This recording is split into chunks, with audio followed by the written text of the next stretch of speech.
What's up, everybody? This is the episode you've been looking for. This is the Sgt Bananas episode.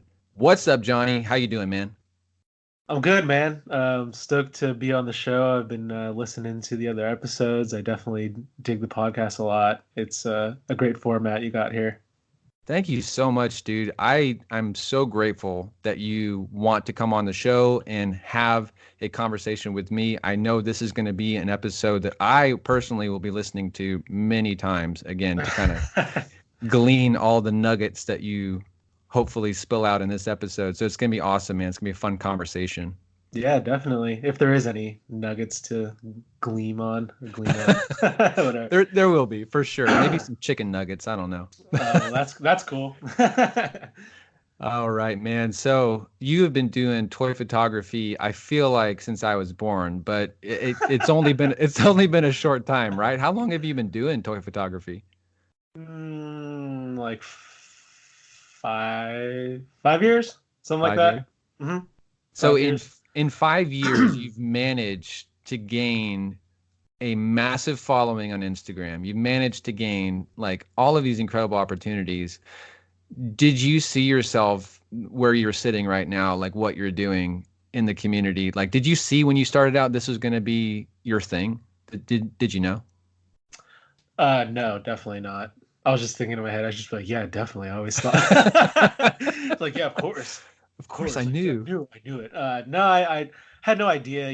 Like the way that it all came about and everything. It just like kind of steadily progressed, and things got kind of crazier and crazier as time went on, and I like kind of just like out of body experience, just like looking at like what was happening, like not believing that it was happening. And I still have like a lot of those moments even today.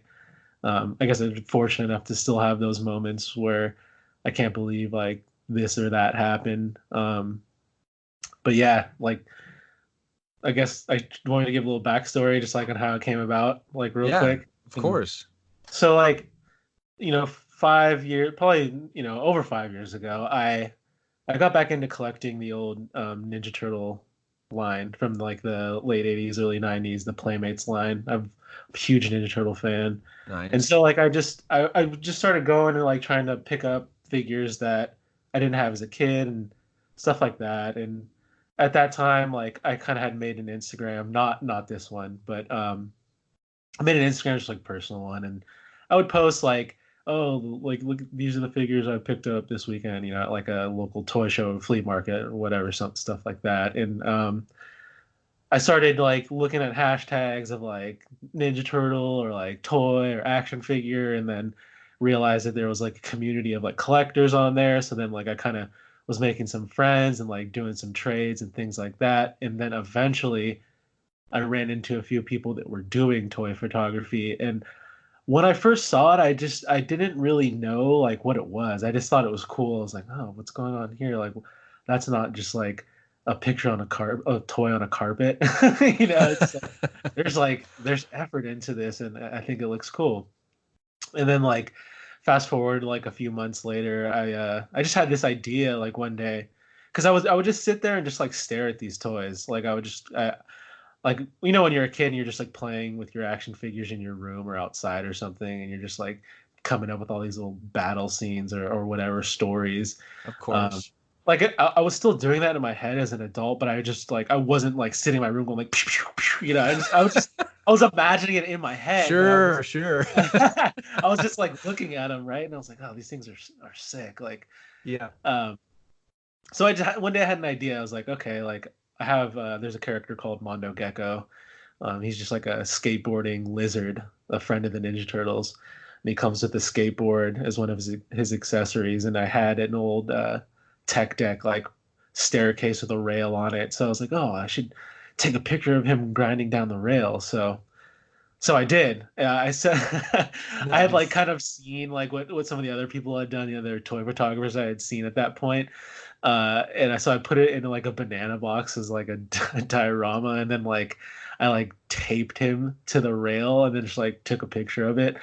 So obviously it was the best photo anyone's ever seen. Of course, of course. It was complete trash. But the takeaway was like it like lit a fire in me, and it was Really? something. Yeah, so like I was like, oh, that was fun. Like, and then I looked at all the other figures I had, and then I all of a sudden was like, I should do this with that. I should do that with this. Like, it was just I knew like I kind of knew that I was like, oh, I want to do this all the time, and so I started doing it all the time, and then I never stopped, and then like You fast forward like 5 years, and all of a sudden you're here. It's like, what happened? This is like kind of it, like a yeah. like out of body experience that you said. That's crazy, man. Hmm. Did you, Wild. when you first started out, did you use your cell phone or what did you use to take pictures? Yeah, I was just using my phone. Like I had no knowledge of like cameras or anything like that. My girlfriend is actually she's a photographer, and so at first, it was kind of just like a little kind of fun thing I was doing, but like I have a very obsessive personality. Like I get laser focused on like one thing, and Mm. if like that happens, like it just becomes my life. And so like more and more, it was kind of clear like this was taking over my life. And so like when that happened, she kind of started to be like, oh, like you should take some photos with my camera. And I'd be like, no, I'm good, like I'll just use my phone. It's easier, like blah blah blah. And then one day she finally got me to like take a picture with her camera and like kind of like showed me the difference in like quality, and like I learned what like depth was in a photo, and I was like, why does that one look better? And so Oh, I started to learn like the importance or like the power of having like a camera and like knowing how to use the camera, and then like that kind of became another thing I became obsessed with. So it was like I was already obsessed with like taking pictures of toys, and then like I started becoming obsessed with like the photography aspect of it as well. And then when those two worlds like finally kind of like meshed into one, it was it. That was it. Like it man. was I was obsessed. I was already obsessed, but it was really like a different level of like I was like thinking about it all the time, like just obsessing. I'm gonna keep saying that word because it's really like I'm not like ashamed to say like I'm obsessed with this. I really am. I Like know, dude. And you are like the definition of like when I think of toy photographers, like your name pops up like at the top of the list. It's like, and the only reason is because you are obsessed. You have that obsession, and like you're synonymous with toy photography. I don't know if you know that, but like I know it's kind of like a weird. You don't like to smell the roses kind of thing, but you are, and having that obsession kind of led you to that point. So like, okay, so you kind of backtracking. You got the gist of photography. You got your Mhm. girlfriend's camera, and you're starting to just take pictures, and then eventually like when did you kind of see yourself progressing to the point where you're like, well, I'm actually good at this? Like, did you ever like realize, was there ever a moment you're like, I'm actually really good at this? And then did that kind of like fuel you even more? Like, how did that progress for you? Uh, I don't know if there was a moment where I was like, oh, like I'm good at this. Like, I'm I'm curious, like, what's your self-talk? Like when you go through like, a shot and you're like, thinking of shots because a lot of Mhm, people have that self-talk where like, I could do that shot, or you mhm. scroll on Instagram and you know you could do it. Like, what is the way that you kind of saw it? Like, I'm not saying right at this moment, I'm saying back then when you were kind of were you just doing it for fun? Was it just a hobby and you're just loving it? Is that what you're Mhm. doing? Yeah, for sure. Yeah, I never had there was never really a goal other than just like having fun with it, and just like I really love to do it. I really love to just kind of like for lack of a better term, just like play with the toys. So like that was my like adult loophole of like playing with toys and like being able to kind of like, you know, have these action figures that I liked a lot and like do it, express it in an artistic way. And like like I always felt like I'm not good at like other like kind of like the standard forms of like art in terms of like drawing or like painting or sculpting or stuff like that. I'm not good at that, but I always felt that like I had an artistic mind and I had a lot of creative energy, and Mm. I didn't really have an avenue to like put it towards. So like when this all kind of came about, it's kind of like the perfect storm of things coming together, and like just being a lifelong like toy collector and like fan of like a lot of the pop culture properties that we all love, like it kind of was just in a sense meant to be, maybe. because you have progressed so much since that first shot where you used some duct tape and you stuck that figure on the rail, like how do Yeah. you see, your photos progressing and changing since you first began? Like, what are the improvements just right off the bat that you can kind of name? Like, is it lighting or what do you think?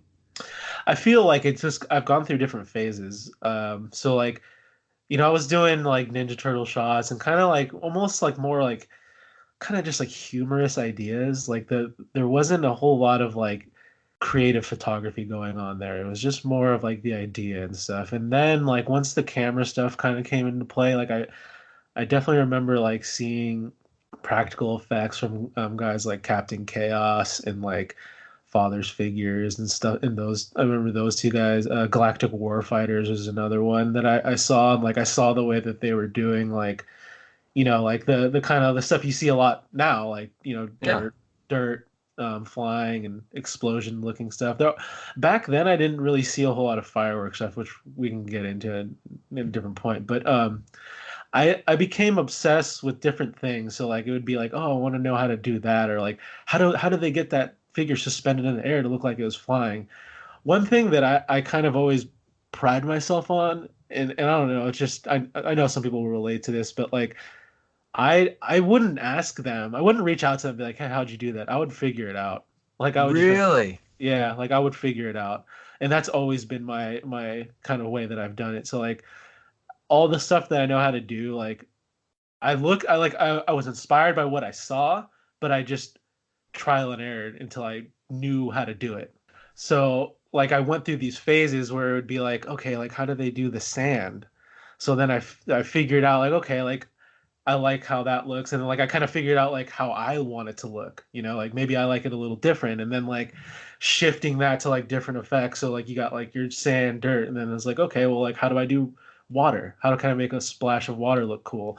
How can I do like rain like falling, or how can I do snow falling, and then how can I do fireworks? And I had a phase where I went through like practical blood effects, which is basically it's very similar to doing like water or something. It's like the same concept, but like figuring out how to do that kind of stuff. And I just became obsessed with each one, and I would do it for a while, and I would like kind of get it dialed in. So like I'm one thing I'll say is like I'm very confident in that stuff. Like I know I can always do it at any time. Like, but the way that I approach photos now is a lot different.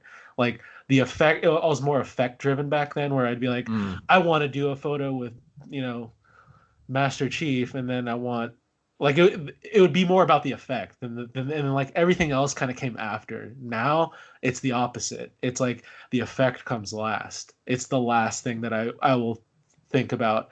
I'll set everything else up. I'll get everything else how I want it. Then at the very end of that, I'll ask myself like, is it worth doing an effect? Which one would suit it best? Like and then I would try different things and like see how I like it, take a couple of photos, shift things around. But ultimately, like I want to have everything else dialed in before that effect Yeah. comes in. That's amazing, man. Like, and I've noticed that too, as you've posted almost 3,000 shots on your Instagram account. And there is moments when you scroll back and you see, like you said, you have those shots where they are amazing and like having those effects and they look so good, having those, rain shots or snow shots. And now kind of like fast forwarding to what you're doing now, like you're more interested, I think, in like the diorama set pieces and being able to create almost like world building where Hmm. you have a more dramatic sense of scale. And I Hmm. think that to me, like you sell the shot, like you sell it so well because it doesn't look. I don't know if this is your intention, but it doesn't look like action figures. It looks real, like a real movie Uh, scene. It looks something like straight out of, maybe you're looking at a stop motion movie and you just press pause. Is that kind of like what you're going for? Are you going for that hyper realism in your shots now? it's a look that I'm drawn to, but it's like it's always first of all, thank you for the kind words. Yeah, But man. like it's all people have told me that over the years, like, oh, your stuff looks very cinematic, and I always like thought as a nice compliment, but I I didn't sit. It was not like I was sitting there being like, how can I make this look more real? It was just kind of like a way of how I approach the photos, I guess, and that's just the way it is. Like, yeah, like there's a certain look that I'm attracted to, and it tends to be that. But at the same time, it's like I couldn't. also say that it's like I'm going for that. It's this weird kind of like balance thing. It's like yes, but no. It's like Really?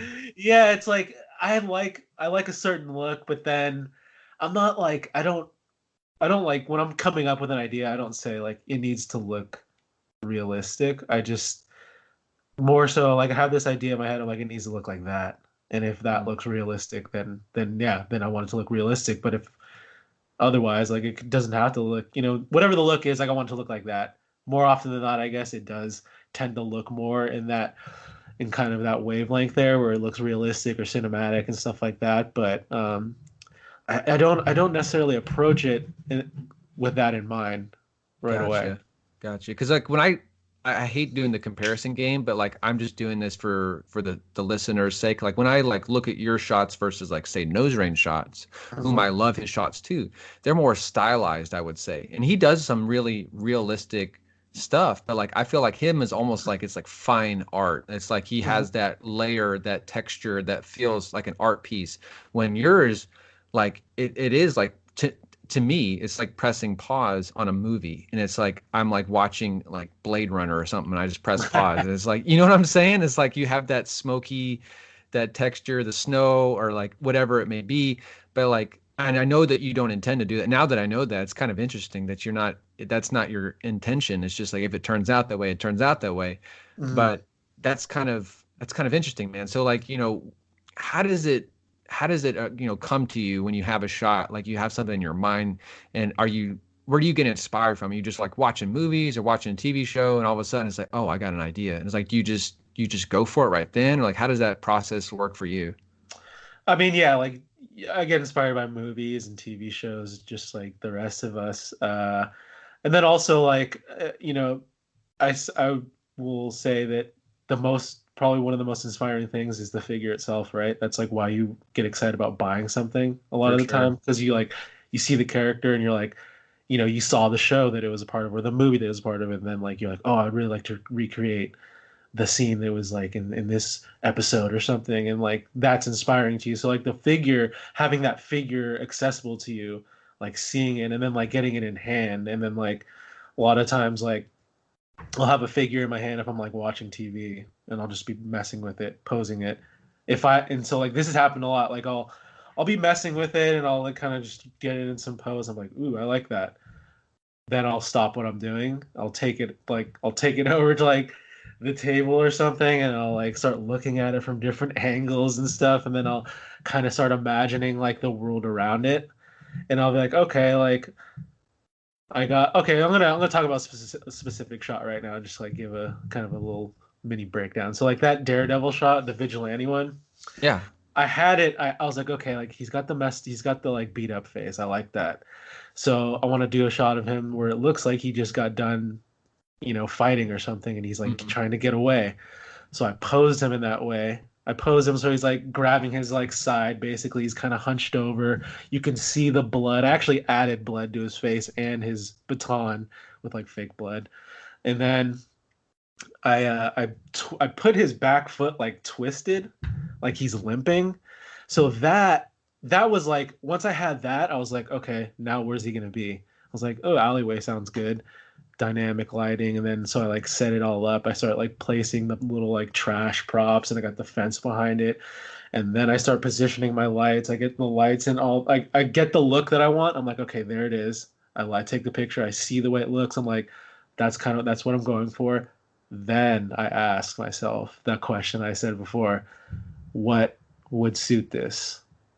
Would it Mhm. be snow? Nah. Rain? When I think of Daredevil, I actually think it's always raining in that show. It's like It is. it's always like it's real grim and it's like dark and it's always raining super hard. And I was like, Yeah. okay. So then like I like take out my little mister thing and I'm like getting the floor of the diorama like wet to like because it's gonna be wet outside, and then yeah, I do the effect and then like it kind of just like seals it in. I hit it with some atmosphere aerosol as well, but um, yeah, that's how I approach that specific shot. But that's a very common way for me to like do things. Like I'll sit there and I'll pose it, and then I'll come up with like the idea from the pose, and then like I build the rest almost kind of around that sometimes. And then there's other times where I just like I want to recreate this scene in my way. So Gotcha. like I'm curious, man, just because I know this probably has been asked before, but like you have absolutely, I feel like no regard for like the safety of these things, man. Like the figures themselves, like you put them through some of like the most intense stuff. Like, do you have figures that you've just trashed, like not intentionally, like figures that were like Mezco or like Hot Toys? Have you like just destroyed figures not intentionally in a shot? not like completely destroyed. Yeah. But actually I have intentionally kind of destroyed something before just Oh, really? because yeah, so like when I was like first learning like when I was experimenting with fireworks and I would buy different types of fireworks, I would want to see like how the firework would react and stuff like that in the photo. So like I had this trooper that I would just like basically light on fire in a sense.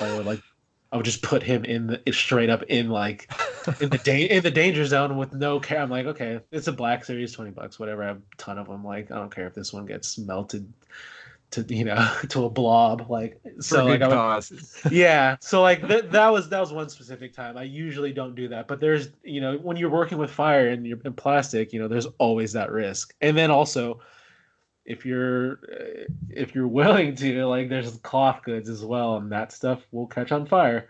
So I've definitely had a couple things get like little pieces get kind of melted on figures, or like uh I had like a while ago, I didn't know, probably years ago now. I did a shot with like a snow trooper, a Hot Toys one, and he's like, there's a firework behind him, and it like burned a little hole in his skirt, and I was like, I was like, I don't know. Like most people will probably flip out, like, that's my. I was just like, probably adds to the weathering. But I mean, I'm not That'll saying that. damage. Yeah, I wasn't. I'm not like, I'm not in the business of doing that or like just being totally cool with it. But like in that case, I was just like, it didn't ruin my day. I was just like, well, you play with fire, sometimes you get burned, right? Yep, So that's that's true. it. That's what that is. With like the rain and stuff, it just dries out. It dries off with like Yeah. cloth stuff. So like I'm not tripping about that. It's water. Other than that, like these days, like with what I'm doing, I'm not doing like a whole lot of fireworks or any really right now. So back when I used to do a lot of blood stuff would get pretty crusty. I would have to like Ooh. I would have to like bag it up after, and then like when I got home, I would like wash them all off, and there would always be like a bunch of figures on the counter, like drying off like next to the sink. This is like the non-glamorous side of your account, right? Yeah, yeah, this is like years ago. I became obsessed with doing blood effects because I was super into the Star Wars movie realization line, like the samurais and Yeah. stuff. And obviously, samurai swords, people are getting cut up. So it was just like I wanted to do that. I wanted to have that effect, like the blood spray. And so like I figured out kind of a way to do it, and I just like the rest of the stuff, became obsessed with it and did it for a while, and it was cool doing it. Like I wouldn't say I would never do it again, but it's definitely not something that I think about these days as much. Like if it would have to, the idea would have to really, really inspire me for me to like to get me to do it. Yeah, Like for sure. I'd have to want to do it real bad, and that just hasn't happened yet.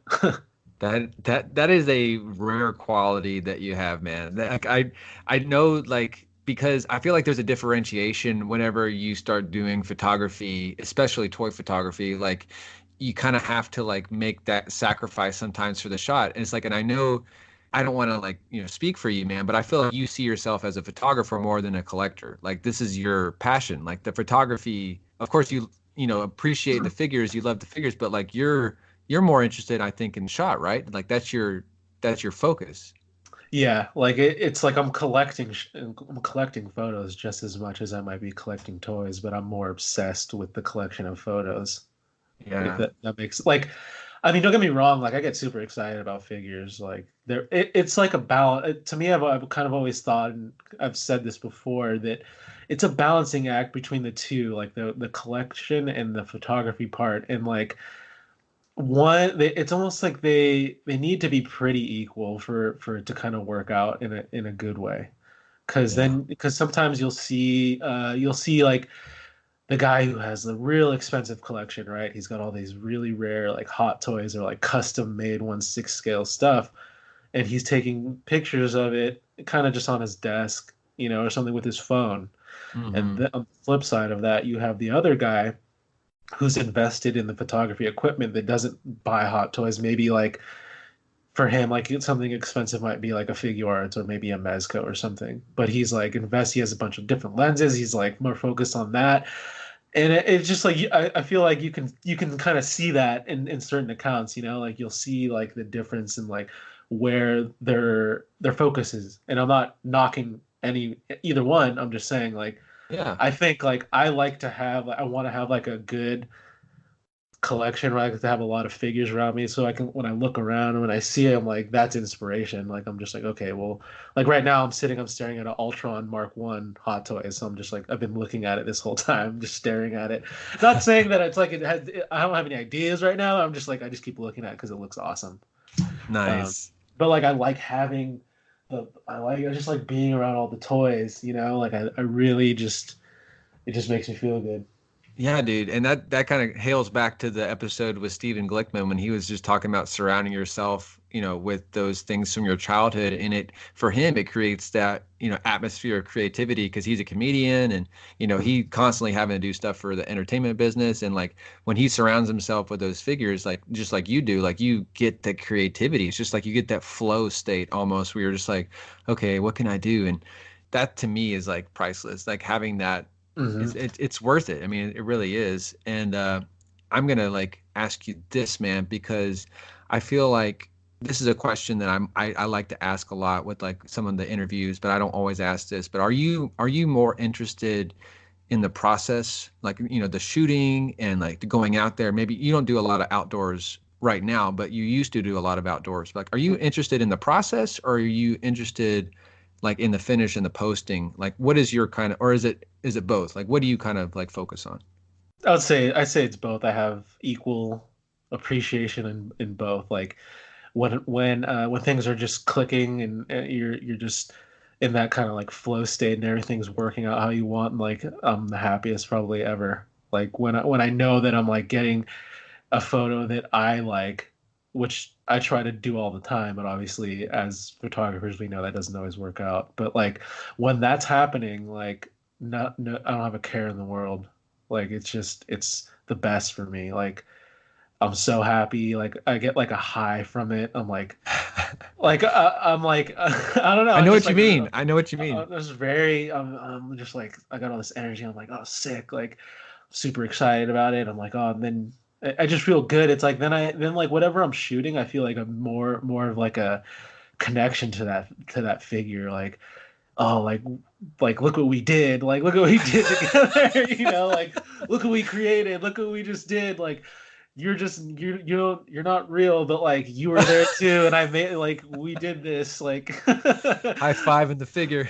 That's And awesome. then I get it on the computer and then I see it and then like I'm like oh yeah here we go and then I'm like putting the little final touches on it and stuff and then like at the very end I'm looking at it and I'm like yes there we go that's kind of like that's why I do this type of moment like I look at it and I'm like I'm happy and I'm like oh don't get me wrong I scrutinize the crap out of it for Yeah. sure. I I Yeah. I, I would stare at it like an old grumpy man, with my I'm just like looking for any little misstep because I will go back and do it.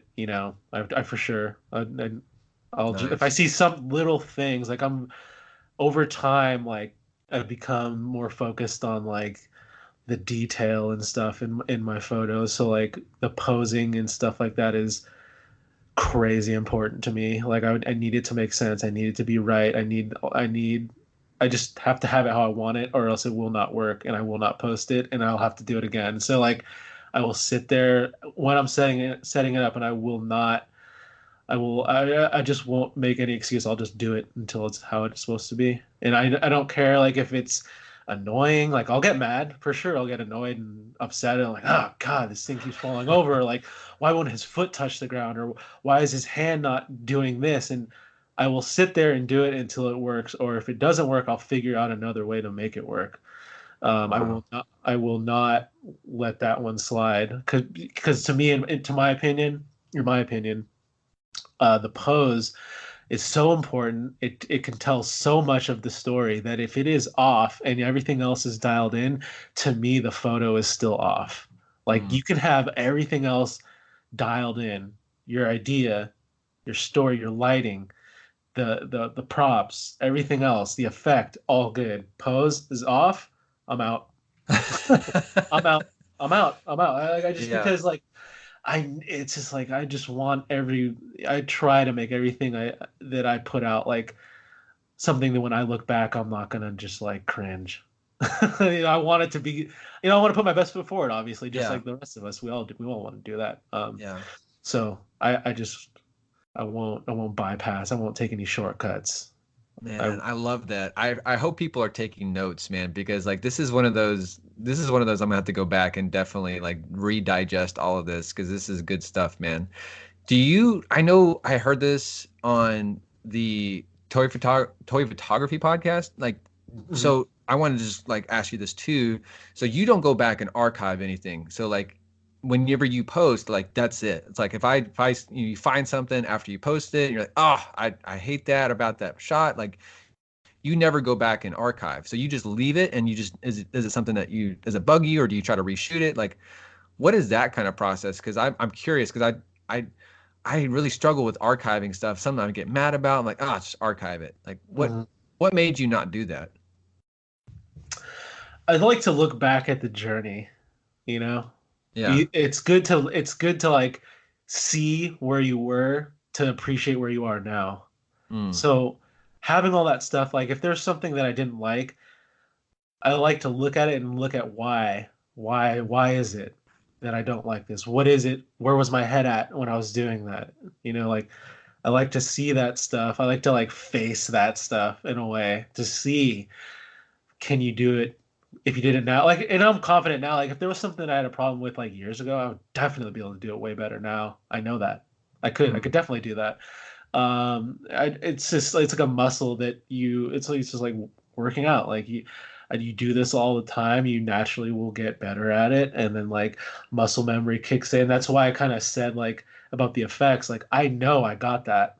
I know I got that. I know like I can do that. I've done it so many times. It's like a routine, it's like I get it, I understand it, I know like how to do it in multiple different scenarios. Like I've done it at night, I've done it with bright daylight. I know how to do it, so like I'm not worried about that. But it's cool like to like if I see an old photo, like I'll leave it there. Like I think like it also helps other people if they like were to scroll down my page.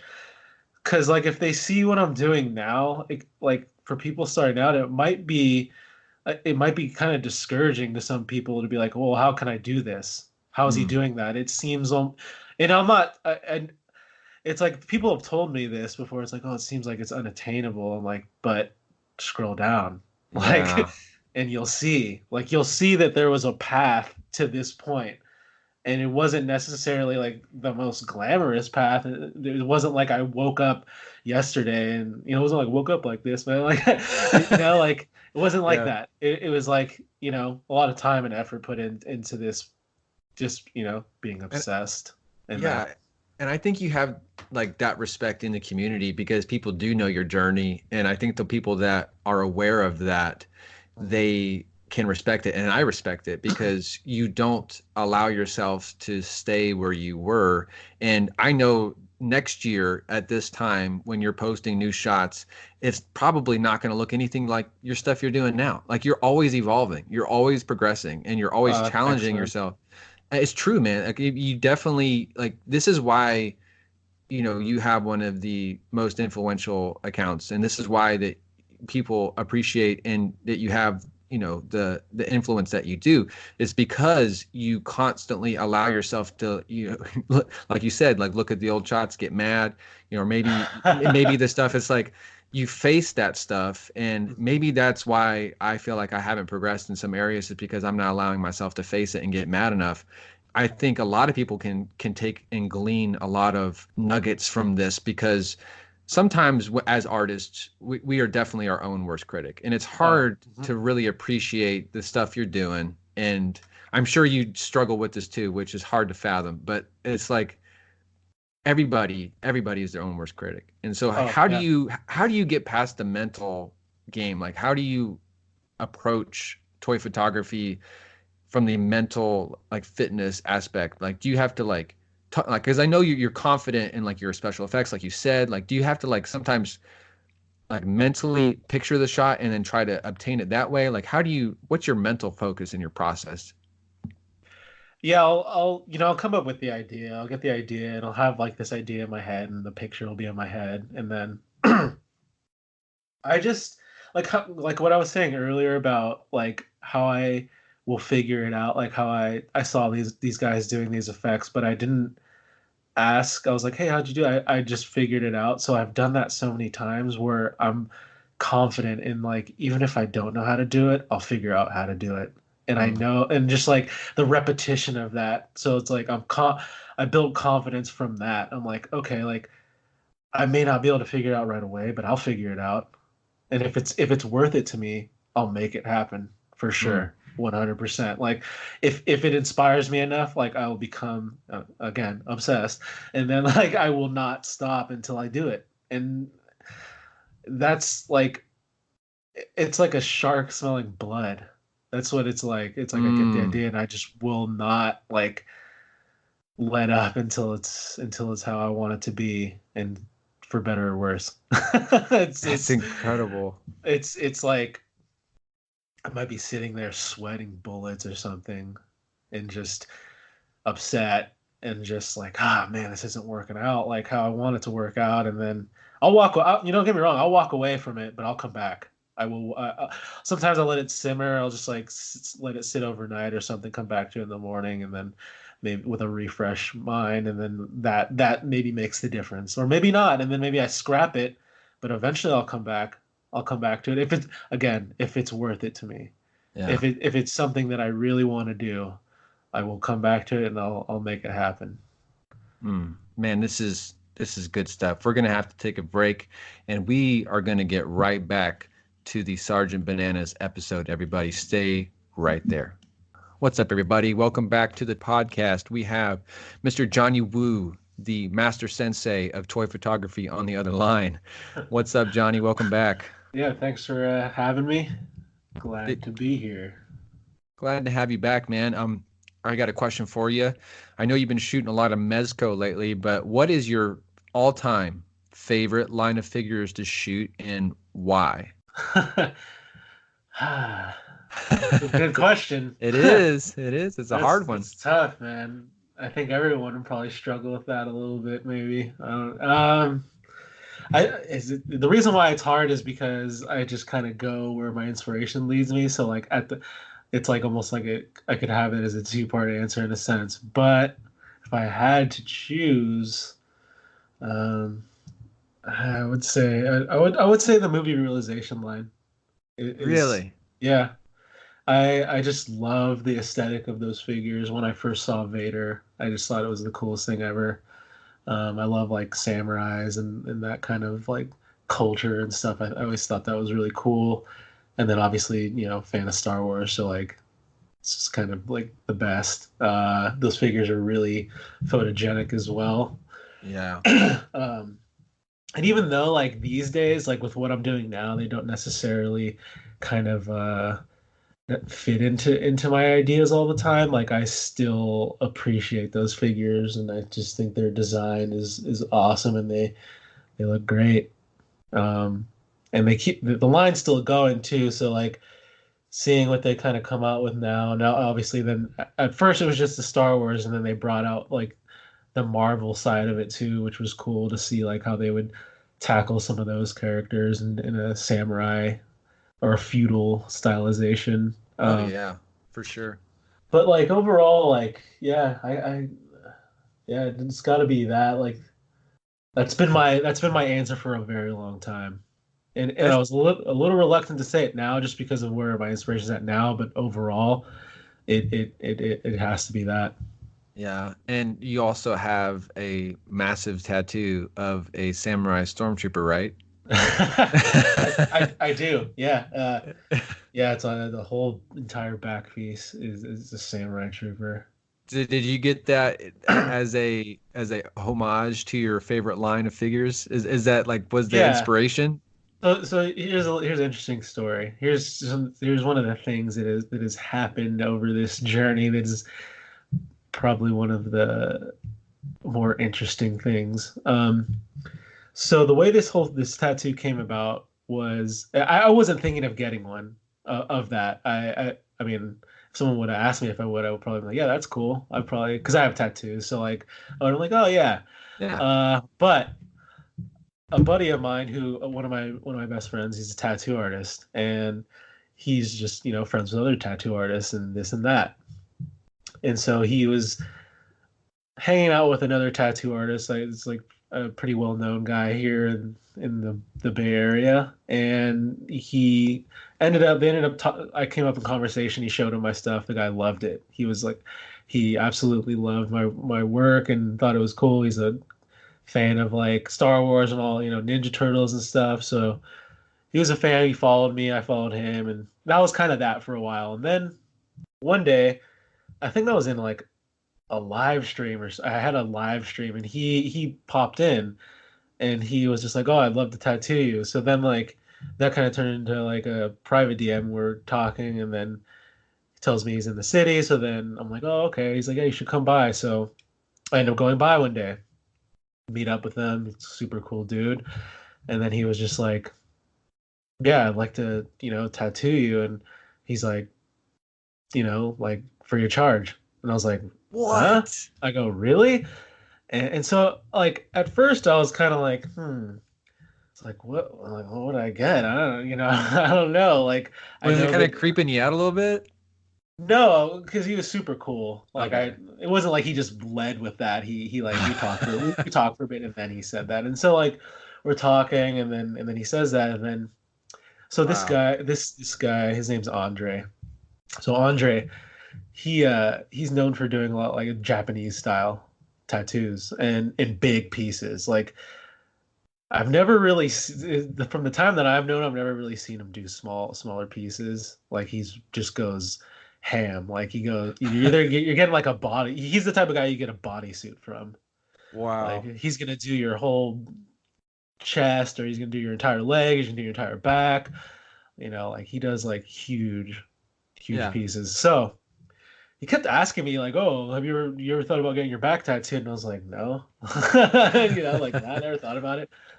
And then he kept like talking about it, and so then one thing kind of led to another, and then he was just like, "Yeah, like we should do this, do a tattoo, like get you a back piece," and then I was just like thinking about it, and I'm like, "Well, this guy's work is super legit. He comes like highly recommended from my friend who's a tattoo artist who I trust." And he's saying that he is free of charge. I'm like, if there was ever a time that you were going to do something like this, obviously it's now. So Wow. that's how that came about. And That's amazing. How long did it take to get the tattoo?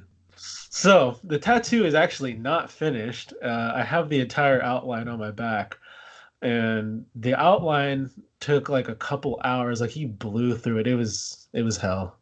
Yeah. It was terrible. I've got like a full sleeve. I've got like tattoos, a couple decently sized tattoos on my legs and my other arm as well. And so Yeah. like I'm no stranger to it. Yeah. And I thought like I've sat well with the other ones. Like I didn't wasn't too bad. And so I thought the same with this. I was like, oh, I should be fine. It's a different thing. It was a different thing this time. It definitely was the most painful one. Really?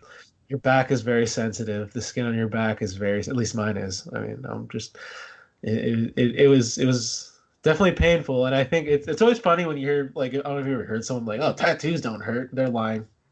Oh It's yeah. think about it. It's a needles going in and out of your skin, like and then like that's like And then they also have like the one where they do like shading and color, and it's like a brush of needles, and they're just I know. brushing it across your skin, and then it just gets all hot, and then man, and it's like it's a whole entire experience, like getting a tattoo. Like, yeah, basically no one would ever know that I have that tattoo unless like you saw me at like a pool or something. But like I don't know, it's not like I walk around with my shirt off or anything like that. I'm not one of those guys. And just like Nice. that's kind of how I am with my tattoos anyways. Like I don't get them to like show off to other people. I get them because I want them. Yeah, for And sure. I think that's why you should get them, honestly. But like whatever.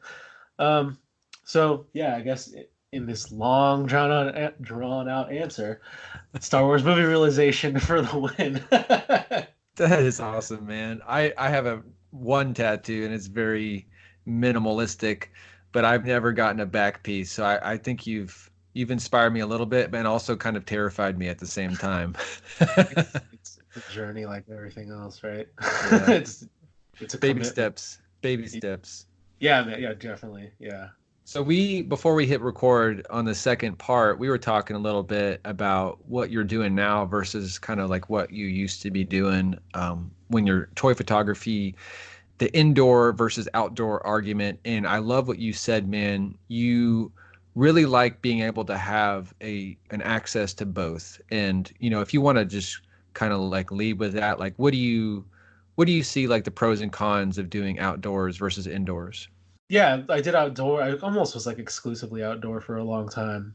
It was just because like a lack of knowledge of being able to shoot inside, and kind of just like where my ideas were at and what was inspiring me at the time was just kind of keeping me outside. Like I just wanted to kind of like blow stuff up and use like practical effects and natural lighting and stuff. So like being outside all the time and like shooting in natural light kind of taught me a bit about lighting in general, like how to adjust on the fly. Like because when you're shooting outside, like depending on where you are, like the shadows are always changing, so you have to be able to adjust on the fly with your camera. Like Yeah. something gets darker, you got to know what you're doing so you can get the shot, especially if you're shooting at like sunset or something and you're chasing a specific type of light.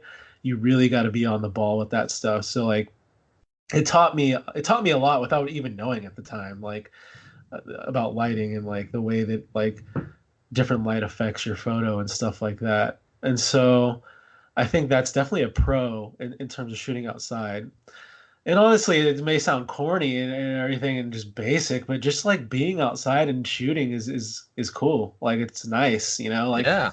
you go out to a spot and you're just like with your camera and your stuff and it just feels, I don't know, it's just like a cool experience to just, you drive out to this cool spot, maybe you scout it out because you saw like some cool rock formations or something, and you go out there and it's like you make almost like an event of it, and you have like kind of come up with like the figures you're going to bring and the ideas and stuff like that, and it's like it's just as challenging as the indoor stuff in a lot of ways. I wouldn't say one's more challenging than the other. And Yeah. then speaking of that, like kind of transitioning into shooting inside, like that comes with its own challenges as well. And like learning lighting, like indoor lighting and stuff like that was another thing that I became obsessed with. I treated it as if it was an effect, and I do believe that to me, lighting is like one of the it's if not it's the strongest thing in a photo. Like it's the thing that will stand out the most to me personally. Um I told this to the guys at Loom Cube before. Like if you're scrolling on Instagram and something and the lighting is awesome, it doesn't matter what the subject matter is, it's going to catch your eye and you're going to Oh yeah. stop. You will stop. It could be a box of Kleenex on a table, but the lighting could be awesome. You're going to look at it and then you're going to think it's awesome because the lighting. And it's like this light, that's how powerful lighting is. Like the subject matter doesn't have to be something that you're super into, but like that will pull you into the photo. Yeah. And so that's something that like indoor photography kind of like showed me a different side of, like it experimenting with that stuff, and then like not only the lighting, but then just like the way that you shoot inside as well. Like it's kind of almost inevitable. Like you shoot inside all the time, you're probably going to end up getting a diorama, Yeah. right? Because you need something. It's like yeah, you can get away with doing like you can shoot portraits through your window or something, which I've done plenty of times, which is definitely fun. But I think like the natural progression of things and the direction that like I was going, like it was just a matter of time before I got myself a diorama, and then once I did, I saw I saw like the importance and the advantages of having something that was tailor made to the scale of the figures that you're shooting, Yeah. and then that just really kind of opened my eyes more. And then like from there, it was like the props, and then like the cool thing is going back to the outdoor stuff. All the stuff that I learned from outdoor, like doing all those effects and stuff, I was able to apply that indoors if I need to. So like being kind of well versed in the other area helped me kind of become well versed in the new area too, with using the tools that I had learned from outside and putting them inside, or vice versa. Like now I go outside and I'll bring my lights with me. I'll bring my lume cubes with me, and I'll, like hit the like figure's face or something from the side, or add some extra lighting there or something like that. So there's different aspects to it for Yeah. sure.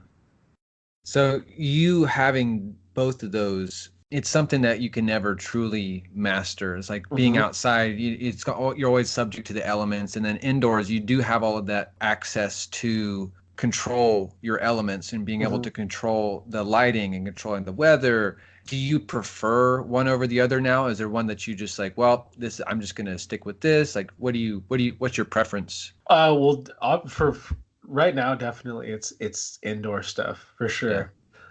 That's where my ideas are kind of circulating, and just kind of revolves around like shooting with the dioramas that I have. And it's like, could I go? I can go find like I can go into the city and shoot a figure, but it's like I'm gonna have to work way harder to make it in scale. You Yeah. know, rather than just like I have like a diorama that's made for that, or I live by the beach, so like I could go down to the docks and take pictures of Popeye there, but like I have an amazing dock made by Terraformer, so Yeah. I might as well just obviously use that.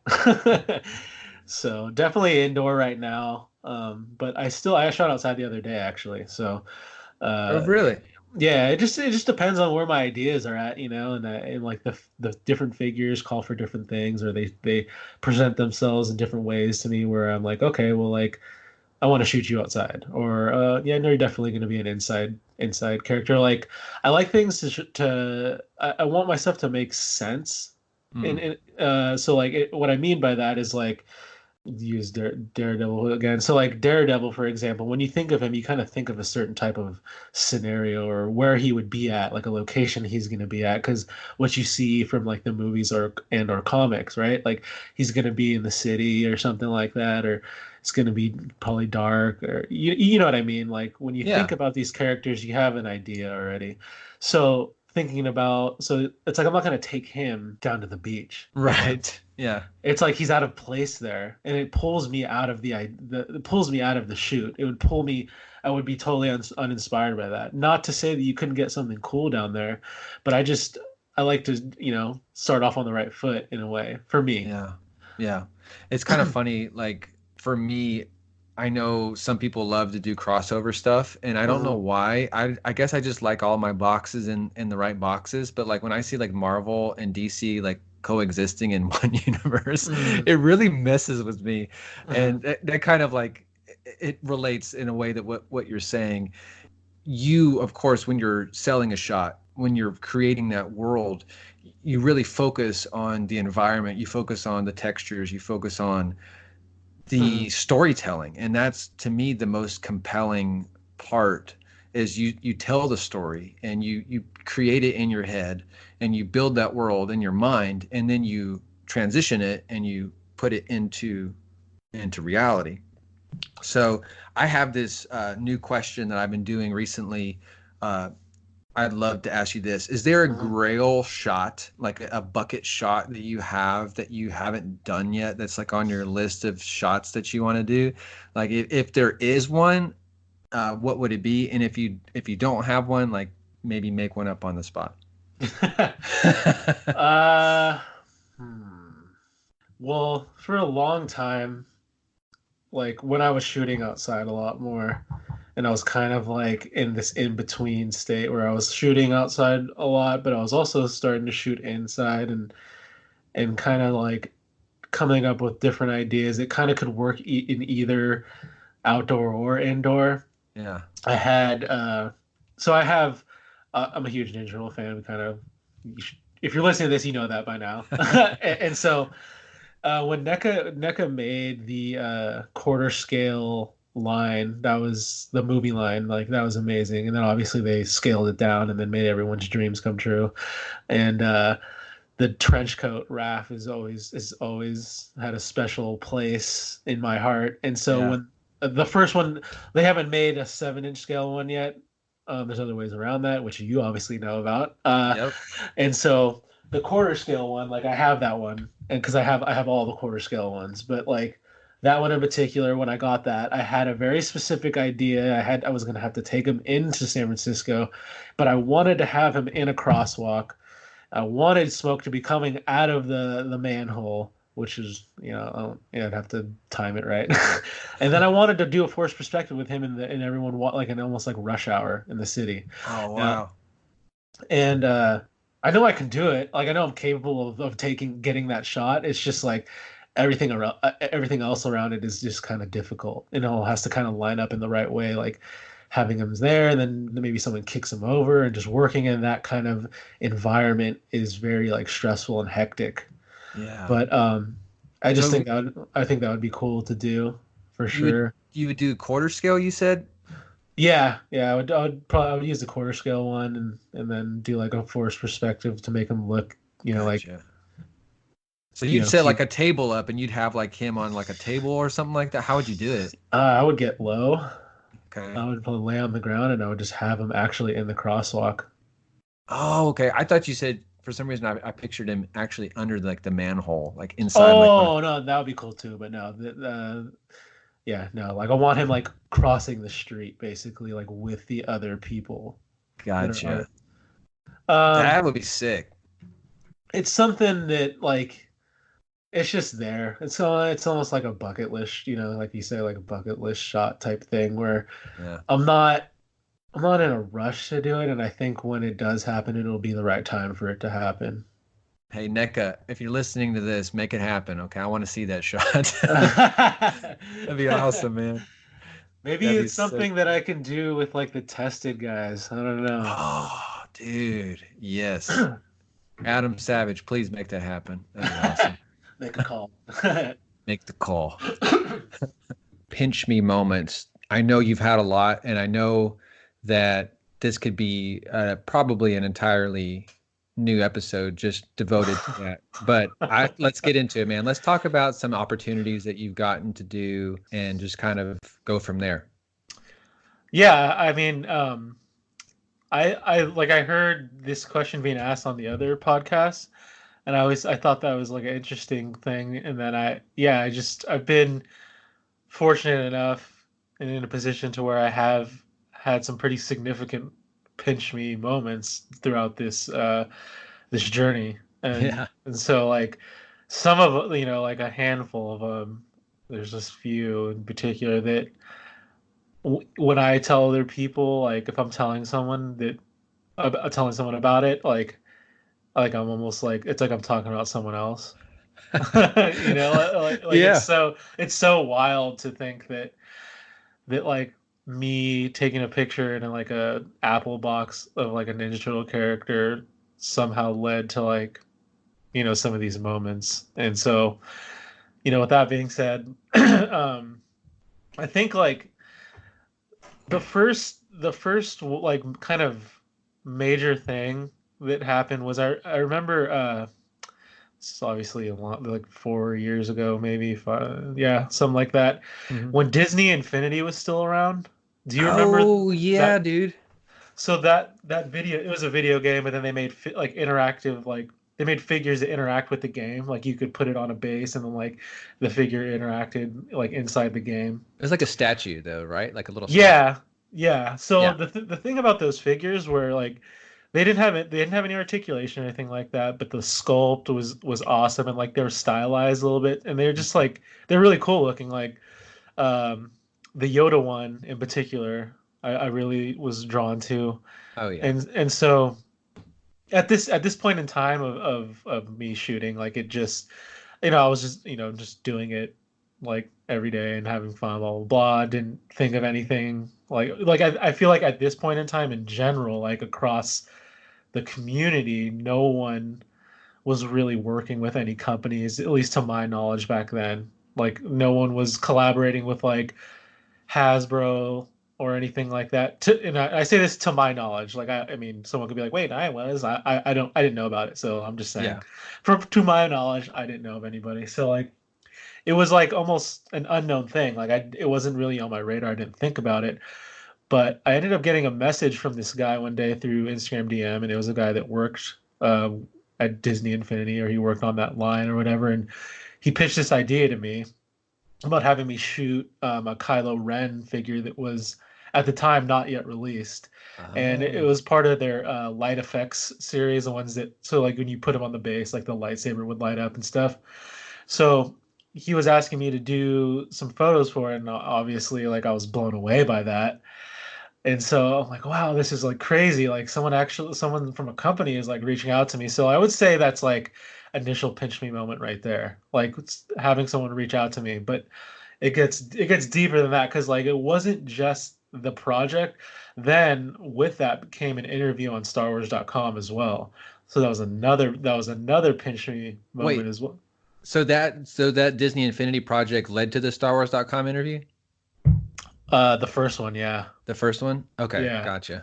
And you can still like if anyone that's listening to this is interested, you can go and look that up on the Star Wars website. It's like I don't know if you type in Disney Infinity, I'm sure it'll come up. Uh, Nice.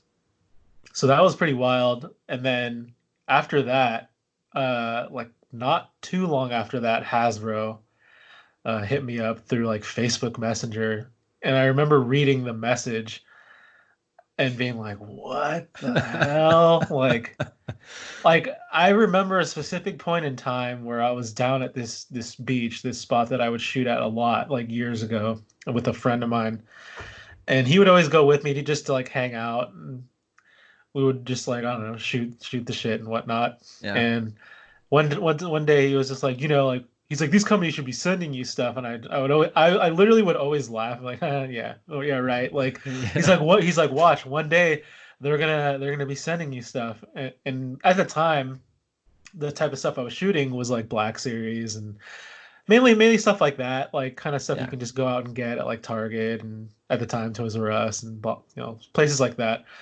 And so getting this message, I was like, whoa, like they want to do this project. So this is right around this is before Force Awakens came out. Oh, So this wow. so this was the very first Hasbro toy pick campaign. It was like the launch of that whole thing. Wow. Now there's been tons of it. Like they've done so many different ones, so many different campaigns with all kinds of people from the toy community. But that I remember it was just like so surreal and like special that was happening. I remember they sent me that like that TIE fighter, like that Mm. giant the giant TIE fighter. Yeah. Just like as like here you go. You can have it. I was like, oh man, like sent me all kinds of stuff and like it Yeah. was pretty wild. That was pretty wild. Um that was like kind of the kind of early on pinch me moments that I had, and then kind of like as time went on, things kind of just kept happening, but like there's been a couple real big ones for me, and I would say, Well, uh, before you get into that, I'm curious because people probably want to know this, and I kind of want to do too. mhm. What was your follower count at when you got that first opportunity? Because I want to know like the progression. Do you remember? It'd be hard to say. I mean, let's see, like it was probably like 4 years ago. Yeah, because how What long is the Force Awakens came out in like 2015, right? five? Yeah, about five, almost 5 years ago. Yeah, Okay. yeah. Man, so long. Way less. I mean, for Yeah. general, way less. I would say, man, Do you think you passed 20,000 by then? I think so. Okay. Yeah, yeah, for sure. Yeah, I think. I wish there would be some way to find out. I wouldn't know though. Yeah, it wasn't. Not 30. I don't think 30. So probably 20, in the 20 range. Okay. Um, so yeah, that was like, oh, well, interesting thing about that actually. So I had, I believe, I'm trying to, I know like I've actually had a few photos that have been posted on the Star Wars Instagram, Yeah. and I know like obviously they have like millions of followers and this and that, but like uh when that happened, I basically didn't get any followers from it because my name was tagged at the very end. Oh. And people don't read. No, It's they just a don't. thing. They definitely don't read. So like it's funny, just like kind of a side note for people that write long, really long captions or do stories. Like a lot of the time, people probably aren't reading them. I'm not saying stop doing them, but like for me, when I see like a huge caption, I rarely will read the whole thing. Hmm. It has to grab my attention like crazy, like right away for me to Yeah. keep me going. But anyways, so like I had like a couple features on like the actual Star Wars Instagram, and it didn't do anything for me. Ah. I remember my first like big feature that I had, that like actually in terms of like actually getting a bunch of followers from, was from Hype Beast. The like Okay. Yeah. so they had reposted a Yoda shot of mine. This was obviously years ago as well, but I remember getting a bunch of followers. Like I had taken a nap and I woke up and I like had like 1,000 more followers than when I had gone to sleep. And then What? I like double took and I refreshed and then it was like 40 more. Like instantly, and then I refreshed again, it was like 15 more. And I refreshed again, it was 20 more. So it was just like and it was just like going What? crazy. Yeah, I was just going nuts. It's probably like what celebrities go through like at every second of their day. Oh yeah. I imagine their Instagram just goes nuts. Just blowing up. Yeah, so like yeah, just like I think the way things are worded, if it's like a call to action, so if like stars have been like, check out this photo by Sgt Bananas featuring the Kylo Ren light effects Disney Infinity figure, I feel like my page would have really like took off more. But because Yeah. it was like introducing and they went through their whole spiel of like the line of figures and this and that, and at the very bottom of that, you had to click more to like see it. So Yeah. like it's not like right there in the first like couple sentences, so no one's gonna read it. But those were like the early those couple things there were like some of the early on ones, and then later on some of the really significant ones to me. So this is kind of like a little bit of a long drawn out story just because of the path that it kind of went through first to get to the actual pinch me moment. But it's like Yeah. a pinch me moment led to another bigger pinch me moment. So again, I it's like getting these types of messages or slash emails or however they come into contact is always like a trip. And so I got a message on Instagram one day from a guy that said he was he worked for the Wall Street Journal, and What? he wanted to do like a article on me. And Hmm. I thought this, like I'm reading this and I'm like, okay, like is this real, you know? Like what is this? And so I check him out. It's legit. And so we start talking and he ends up doing this like article on me. And I don't know if you can see it now. I think like you have to have a subscription or something because of how their thing works. Like they do like you have to have a subscription to look at their online stuff, I think. At Hmm. least that's the last time I tried to look at it. I know there was something like that. But I had an article, like an interview thing on the Wall Street Journal, which was, I mean, again, from someone that's just taking pictures of Ninja Turtles in their backyard is insane. That is crazy. And so from that article came a publisher, from Dynamite Comics, and they wanted to do a book. So that's how the book thing came up. That's initially how the book like deal thing came about, was from that interview. And when that happened, like that was, I mean, it's really up there. It might be number one for me, number one pinch me moment. But to like have a book, be approached to do a book of my photos is one of the weirdest, most like surreal, like cool things to happen to me throughout this whole thing. Now, I can't say just because we're all artists here, so like I think this will resonate with the rest of the audience, that like you critique the crap out of your own work. So when I look at my book now, or like I have a feeling of like accomplishment, but also of like, oh, I could just my next book could be You could so crush much. it. Yeah. Oh, yes. So like I look at that book and I'm like, the way it's laid out and everything, it's like kind of progression based. Like you start it and it's like the early period of time where I was taking photos, and it progresses to like kind of where I was at the end of that book. Mhm. And now it's been like a couple years.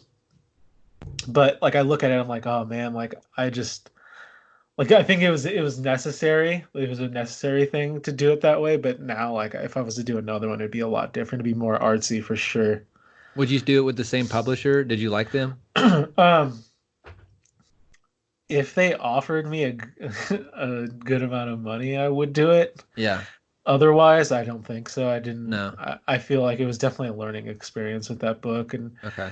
I mean, I never made a book before, so there's a lot of things I didn't know and wasn't expecting, and it was just without sounding too negative about it, it was definitely a learning experience. Yeah. Like there was some good and there was some bad, and now I know like for the next one, but it was definitely I wouldn't change anything about it. I wouldn't change it for anything. Wouldn't trade it. Like I think that it just it helped kind of mold me into like where I'm at now in a sense, going through that stuff. And it's really crazy to like see your book like on like Amazon and stuff, or like have people send you pictures from like comic shops across the world, like, look at, I found your book at my shop. It's like I've actually never seen my book in the wild. Like Really? I've never seen it at like a comic shop or anything, and I'm just like waiting for the day for it to It's like happen. sold out everywhere. That's why, man. I mean, I don't know about that. Well, actually, it has been sold out on Amazon multiple times, which is pretty wild. That's Uh, awesome. yeah, Hopefully you're getting royalties for that, right? mhm. Good, good. So that was a huge one for sure. Um, I would say the next biggest one, which is probably like they're like tied, they're like neck and neck, was when I did a project for Lucasfilms, and Mm. that was for the release of the Return of the Jedi DVD. Oh, you mean The And Last Jedi? yeah, sorry, yeah, No, you're no, good. like it was way back when. Yes, the Last Jedi. Yeah, so the idea was to get a photo and then get it like a couple different photos, and then those would be available to print out, and people could use those as like a custom like kind of cover for their Blu-ray, and those Yeah. would be available to like download on StarWars.com. Um, so that was really crazy on its own, but the real like pinch me thing was when they were like, "Oh, we'd like to like do like kind of like an interview video thing with you," and like maybe like you're like they're in San Francisco and I'm like really close. So they were like, "You can come here, or maybe we can come to your house." So like they ended up coming to my house and doing this thing. They like set up like a little kind of like little studio looking thing. And there's a video of this too, and I'm like I've super seen it. I've, yeah. I've, I Oh, love it. I hate that video so much. I'm so awkward in that video. Also, I'm like 30 pounds heavier in that video as well. So like, I don't like that either. But But the experience though was amazing. Like, oh man, Was it Adam Carboni there and like the guys from Star Wars show and everything? no, those guys weren't there. Those But guys then weren't there. they talked about it on the Star Wars show though. Oh, that's right. That's right. Um, no, this guy, he's I don't know his exact title. I don't want to like get it wrong, but his name is Dan Brooks. Okay. He was the one that was like kind of heading this whole project, and he was the one that did the interview with me. And it was just insane to have like people that work at Lucasfilms at my house, like a camera crew there, just like inside my house, and it's insane to me. It's like why is this happening? Like this is so crazy. They're like in my toy room, like watching me like edit photos. They're like in my living room, like watching me take these photos and like filming it and getting slow-mo shots, and then it's like my girlfriend's just there, and just like we're just like it's like I'm having an out of body experience, but like I'm just there, and they're talking to me, and because I'm taking pictures of toys. And Dude, I'm gonna get like super philosophical just for the heck of it. So I think like the reason why is like you're obsessed with progression. Like you always like you said like a second ago, you're like, man, like then my book that when I it's awesome, but I could crush it now. It's like but 10 years from now, like you would say probably the same thing about stuff that you'd put out now. Like you'd be oh like, yeah, oh, I'd crush it. You know what I mean? I hope I am. I You'd hope be I'm like, saying that. but like you're obsessed with like progressing, and I think that's what causes these opportunities is that you keep getting better and keep getting better and like you never stay stagnant. And so I think that's for people listening that are like, man, why don't I get opportunities? Like why aren't my shots getting better? It's like maybe you're just not obsessed with progressing, like you just don't push yourself enough. So Well, I don't know. thanks for the kind words for that. Yeah. And like, yeah, I mean, as artists, like as I said a little bit earlier, like we're all our worst critics, right? But if you need that, you almost need to kind of like, I personally, I believe, like you almost kind of need to like have some self-loathing towards your own work, Hmm. because that's what, to me, that's what like keeps me up at night. Like, what is next? When's that next photo gonna come where I'm like, that's the one, and I get excited about. I'm chasing that all the time, and it just leads me down these weird paths. And like sometimes, like some of these paths have been insane to go down, and it's like I never knew, like I would never have known, like. But if you get comfortable, then I feel like that's you get stagnant, and then you kind of just fizzle off. Probably, I mean, it's imperative to like challenge yourself and step outside your comfort zone. And when I say that, there's obviously different levels to doing that. It's not like you need to completely do a 180 to like what you're doing right now, but like you can just try different things here and there, and you'd be surprised what you find. You tweak something just a little bit, and then you kind of realize like, oh, like if I did, it would just kind of like almost like a, what's the word, um like funnel off into like other areas. Hmm. So like you try something different, you get a different idea, and then A the rabbit next hole, thing, you mean? yes, that's what I mean. So yeah, you go down these different rabbit holes, and you never know like what's at the end of them or where you're going to end up. But some pretty cool stuff can happen. And to kind of Definitely. play devil's advocate about like the whole like working with companies and all that stuff, like it's I've been lucky enough and in an odd position to where like these things kind of they come my way without me putting the effort into getting them in the terms of like me reaching out and saying, hey, how can we work together? Hmm. Like I don't do that. I maybe I should. I probably should. Maybe if I wanted to do more work, I should. Yeah. But like the book thing, like the way you can, by the way I told the story, it's like that came to me. I don't, really understand why, but like, hell yeah, like Yeah. the Lucasfilm thing, same thing. Like I got this email about this project, and I'm just sitting there like, huh, like what, like what's happening, like But obviously, I think though, like what you're saying though, like about playing the devil's advocate, like you're right. Like I think though you get more hyped on the photos themselves, like doing the shots. Like, yeah, of course the opportunities are amazing, but I think and I could be wrong, but I feel like you get more hyped on the shots and doing toy photography and the love of toy photography versus all of the extra little stuff that comes along with it. Like oh, for sure, so definitely. like the people out there that are like, man, why do I like maybe they're more obsessed about chasing that opportunity than the actual toy photography itself.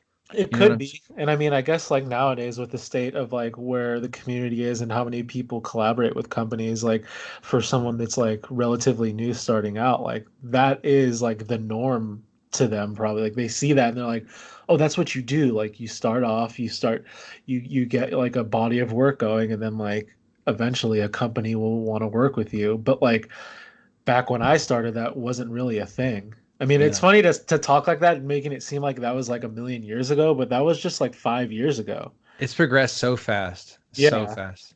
So I understand like why a a lot of people get impatient or something when they're like, "What about me?"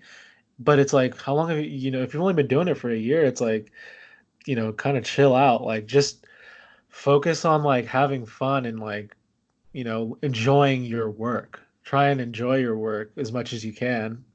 You Yeah. know, that's like, because yeah, to me, like, I get way more happy about a photo that I'm excited about than I would ultimately of like a project. Like those are like milestone, like the projects and working with companies are like milestones, but like the photos to me, they're far more like personal to me and special, honestly. Yeah. It's because like when that stuff's happening, like when I'm taking photos, it's just me and myself and my thoughts and like creating that stuff. Like another thing about working with companies, another factor of that is like there's an added pressure to that. Like now you're not creating something just because you want to, because someone else has hired you to do it or asked you to do it. And if you actually care, then you're going to put more pressure on yourself. I Mm. always do this. I always do that. I always like kind of go through this mental like kind of back and forth with myself with like it's not good enough. Or it just needs to be good enough for them to like it. Like they'll probably like it anyways because they don't do toy photography and they don't really probably know what like a great photo is of toy photography. Like I go through this all the time when I'm doing stuff with companies, and always have to remind myself that like whoever's like reached out to me, like they reached out to me for a reason, right? Like because Yeah. they what I do. Probably almost no matter what I do, they're gonna be happy. But it's me. Like I always want to be excited about it. And when you're working with a company, personally for me, it's a little bit harder to be that way because there's an added pressure. It's like I'm not just doing it for myself. I want this person to be blown away too. I want to blow myself Exactly. away. Now, I trust in my own self that if I was to blow myself away, I'm not worried about that other person anymore. Because Because I you're know, so like, critical. Yeah, you're so yeah, I'm critical like, of it. if I'm like this about it, they, like they're probably definitely going to be into it for sure. And I'm not Yeah. worried. But there's definitely been times where I've like turned in work where I was just like, oh, here we go, like, and you don't Yeah. always get to work with a subject matter that you like too. Yeah. That's another thing. It's like you may be trying to like angle like a collaboration with like Hasbro to work like shoot some Black Series, but they might end up hitting you up about something else. Like, or maybe they ask you to shoot a figure that you could care less about. That happens more often than not. At least with me, it has. Yeah. Like the amount of times that I've been able to shoot something that I was actually into are pretty rare. That's And so and funny though. and again, with that becomes added pressure because then it's like if it was something I liked, I would have this immense pressure because I'm like, oh, I'm supposed to like murder it now. And then you see what I mean? Like if it like Yeah. for instance, like if Mezco was to be like, hey, can you shoot Popeye for us? I would be ecstatic, but I would also have a lot of pressure on myself because I'd Dude, be let's like, let's make that happen. Let's do a campaign. Let's do it. I want to see those shots. oh man, that yeah, I like obviously like this the Mezco like the 112 line is a big part of your life. You have a page dedicated to it. That whole line of toys is coming to something all of its own. Like I know, it's man. I know.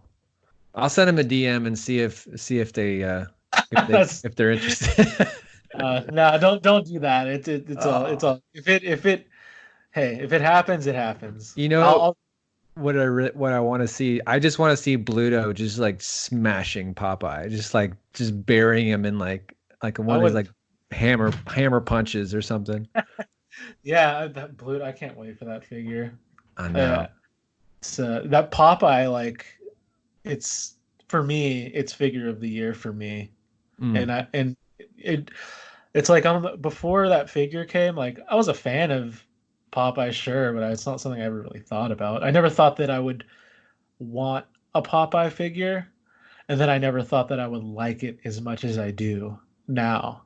But I think that's a testament to how cool that figure is, at least to me. Like he's one of the coolest figures. Like he looks, like he photographs so good. His accessories, like I don't know. There's just something about that character, and I don't know. It's something about I him. feel I feel the same way about Gomez. Like I actually hated the character design whenever they first dropped out. Like that bug head, like I hated it. I was like, this is so stupid. And then once I got one, I was like, this freaking rocks. I was like, Yeah, I had a mean, total change of heart.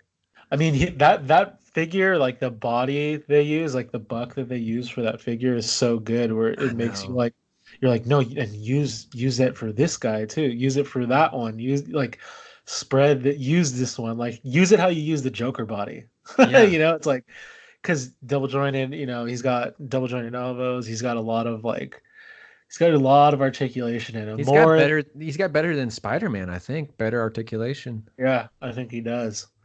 Yeah, he's definitely. I think because let's diabolic. I know. I think it's Hmm. diabolique, or I don't know how you actually say it, but I say Yeah. diabolic. I do too. His articulation is really good. I think. See, I don't actually have a Mezco Spider-Man, so I can't really say. Like, I think that's the same body though, is The, in that the uh, diabolic. I don't think so. I think the young, like the Homecoming Spider-Man, I think that body's different than Diabolic. I Mm, think. I think it's a little beefier. And then like the Gomez is like a completely new buck, I believe. But yeah, they've used that same Gomez buck for all the Gomez's. mm. Well, the But diabolic figure is right up there with Gomez. That's what I was getting at. yeah. And It's the got reason why they do the double joint, as far as I know, is that they do double joints on cloth, like when they have clothing over the arms. Like they used to do like the Punisher with the double jointed, like the beefier, yeah, yeah, yeah. The but original one. they don't like for like Joker, like a skinny arm figure, like they don't do double joints, which is so strange. Yeah, yeah, and then like John Wick's coming out, and that's a He's big single jointed, I believe, too. yeah, that's a big concern right now. But Yeah. so I don't know if you saw like recently, like some people have been getting the Freddy Krueger. Hmm. He's got double jointed Oh, does elbows. he? Yeah, Is he out? yeah, I guess he's out now. I Yeah. didn't know that. Um. So I think like I don't know if like early pictures of him kind of like showed that he had like single jointed elbows or anything, but like because of that, I'm like, man, there's still time for I don't know. Maybe there's still time for Mezco to just throw some double jointed elbows on John Wick.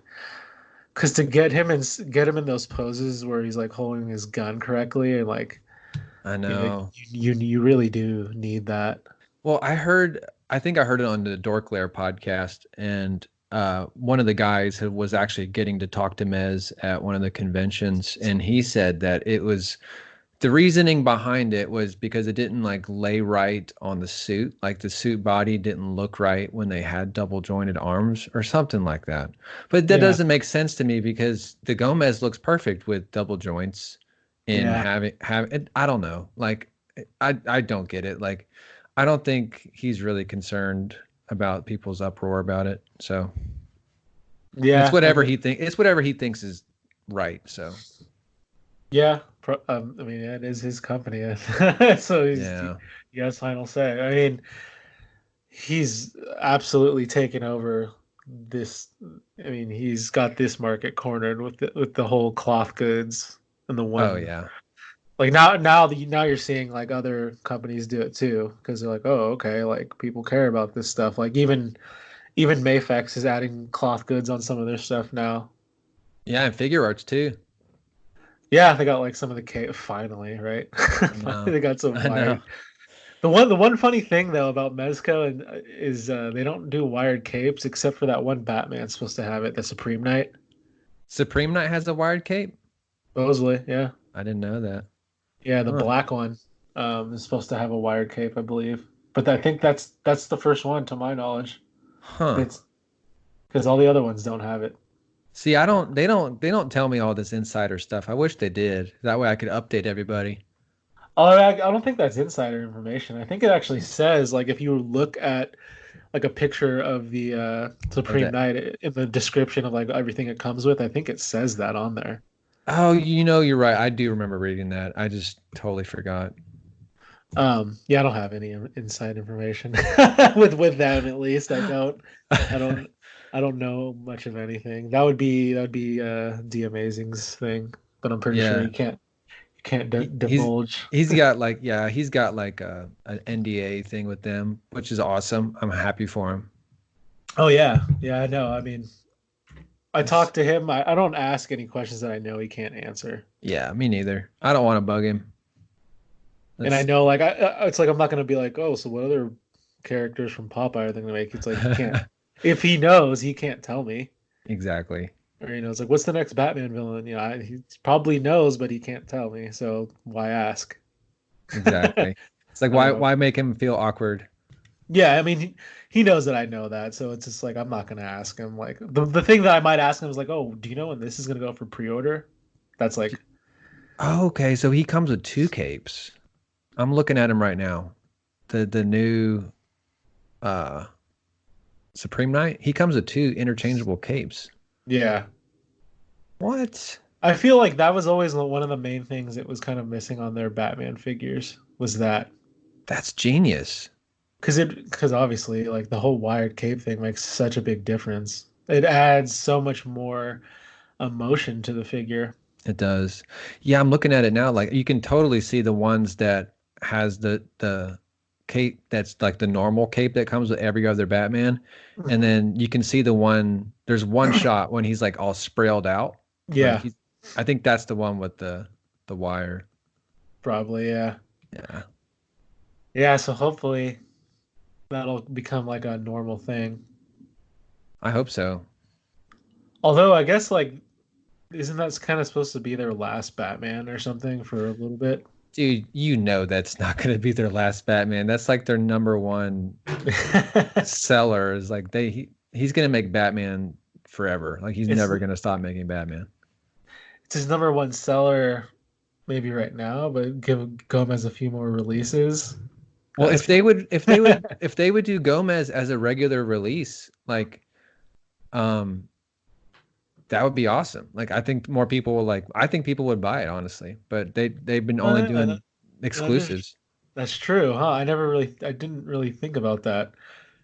They have all been exclusives.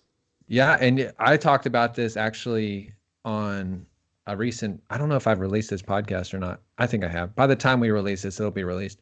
But yeah, dude, they're making like so much money off of those Oh Gomez yeah, figures. Like yeah, because it's their own property. yeah, They're doing it exclusive, so they're selling it at a retail price. yeah, That's like a cash cow. Like they're making yeah, so much money, yeah, which is good for them. I'm happy. I'm happy they're able to do it and it's popular. yeah. But at the same time, I would love to see some like just regular civilian people, like a civilian Bruce Wayne or just like a civilian cop or something Like Peter Parker. yeah, like a Peter Parker or just even like, just regular officers like How GCPD officers or something like that. about a Matt Murdock in like a suit?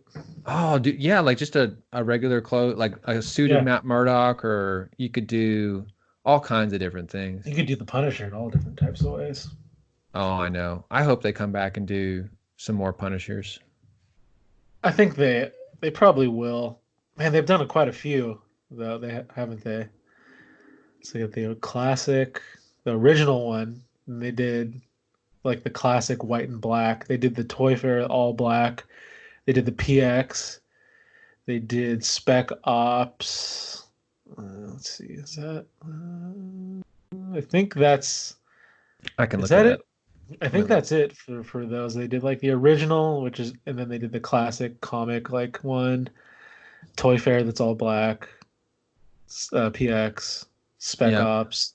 I think, and then they did the Netflix one, but I'm not counting that one because it's a little different. that's a different one. Yeah, Yeah, different body. I think that's it, right? Did I I get him? think Dorclair has a great. He actually compiled a list for all the Mezco checklist. He Mm, did a great job. I wish more companies would do that. By the way, yeah, I do a mean, checklist. it's like all the Dark Knight Returns Batmans that there are. Hmm. There's quite a few of them, There is. and Let's see. some of them are crazy rare. I know. Like All right, that here's the black and checklist. white one. There's like only 100 made of that one, I think. Yeah, I think so. That was goes for like $5,000 on the Facebook groups. Stupid. 5 grand. Stupid, man. Oh yeah. Okay, I don't want to go through all this. There's a lot, but yeah, I think you're right. But yeah, dude, I like going back to the Mezco thing. Like, if we could get some plainclothes civilian from even like a sister or brother company, like if just somebody, I just want some civilians, dude. I don't want to have to like go part and piece together like from Yeah. eBay and then from Uh-huh. buying different bodies. I don't have that kind of energy to spend. Yeah, I hear you. You know Yeah. what I mean? I just Yeah. I want like a civilian pack. Like maybe they could do like a Kickstarter and have like 6 or 7 civilians and you pay like $300 or $400 and you have like tons of accessories. Like that'd be great. Hmm. And like have like a Mezco like body, like a really nice body for the articulation and stuff. So some company will do it if it's not them, for sure. That's on my bucket list, honestly, man. If no one does it, I'm gonna do it. I'm gonna freaking do it. I've actually wanted to, like, I've always like just kind of like before I started doing dioramas, I was like, man, I would love to make civilian, like just a company, like I don't have to pay any royalties, just make civilians, Yeah. tons and tons and tons of them, and just price them around 40 to $50. Yeah. Have tons of accessories, just like, you could do like a chef, like an awesome chef and have like tons of knives and like different coats and chef hat and just all kinds of stuff. Hmm. Yeah. But Yeah. And those would people would eat that stuff up. yeah. Pun intended. So yeah, they would eat it up. You could do like a whole circus line. Like I would love to see some like Joker goons. Like, Oh but you wouldn't yeah. have to license it as DC. You could just do like big beefy dudes and just make them look like Joker-esque kind of guys, but just make Hmm. them call them like, circus freaks or whatever and just have like a whole line of those dudes. Like that'd be sick. Yeah, that would be. Because the hard thing to do is like trying to buy those Storm collectibles and then modding them to make them look like Joker goons, which I've wanted to do, but I don't want to I don't want to go through the trouble. That's an Uh, expensive, like, It's expensive custom, man. yeah. Especially if you want like 2 or 3 of them, Oh yeah. that's gonna be like $300 right there. Yeah, you gotta really want that. I really, really want it. Yeah, I mean, there's guys that do it that on Instagram. I see them all the time doing those customs. Hmm. But I'm too rabbit trailed when it comes to all the things that I like. Like I like too much. I need to really narrow it down. Hmm. Anyways, sorry, I digress.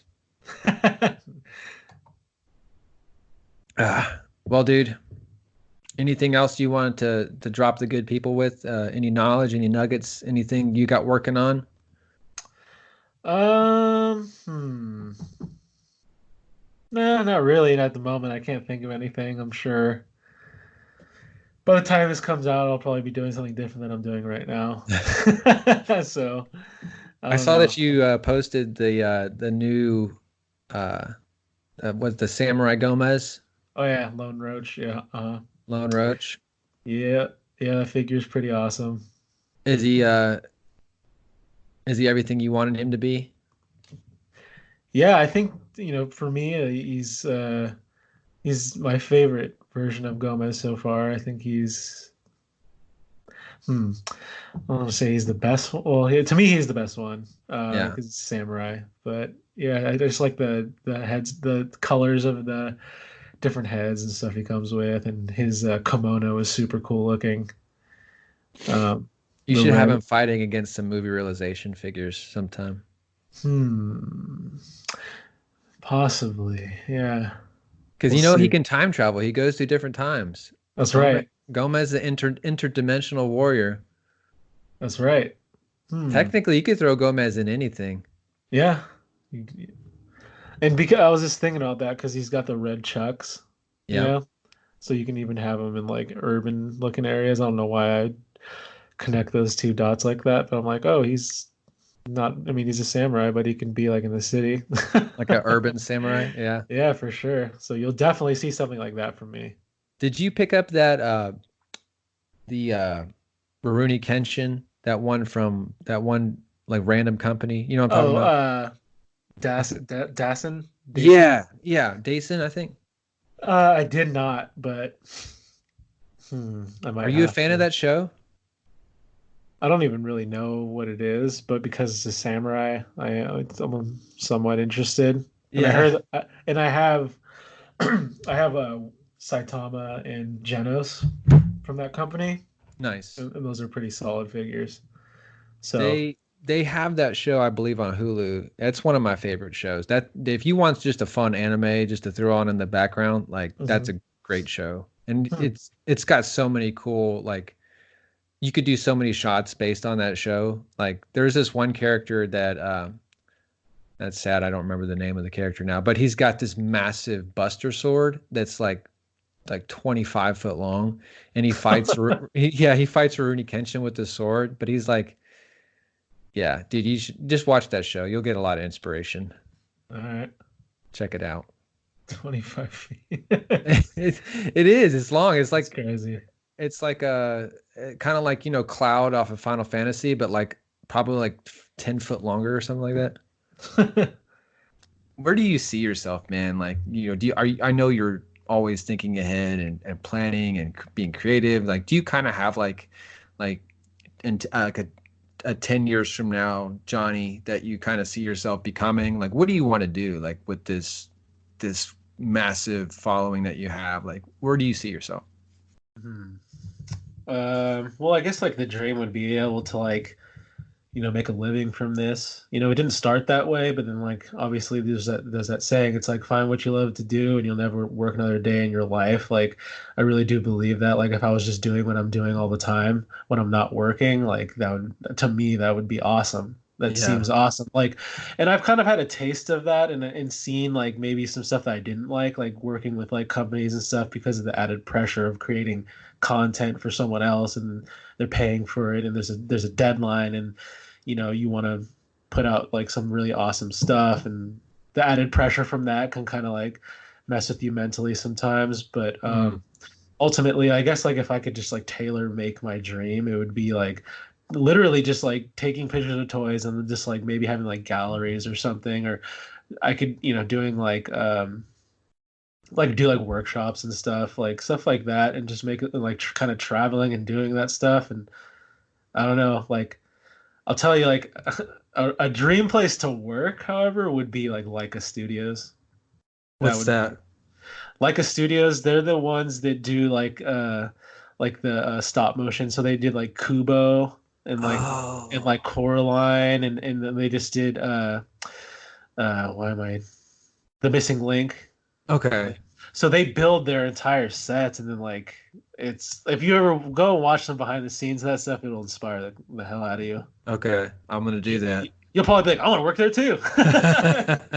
Anyone that does this, if they see that stuff, they're like, I want to work there. Yeah.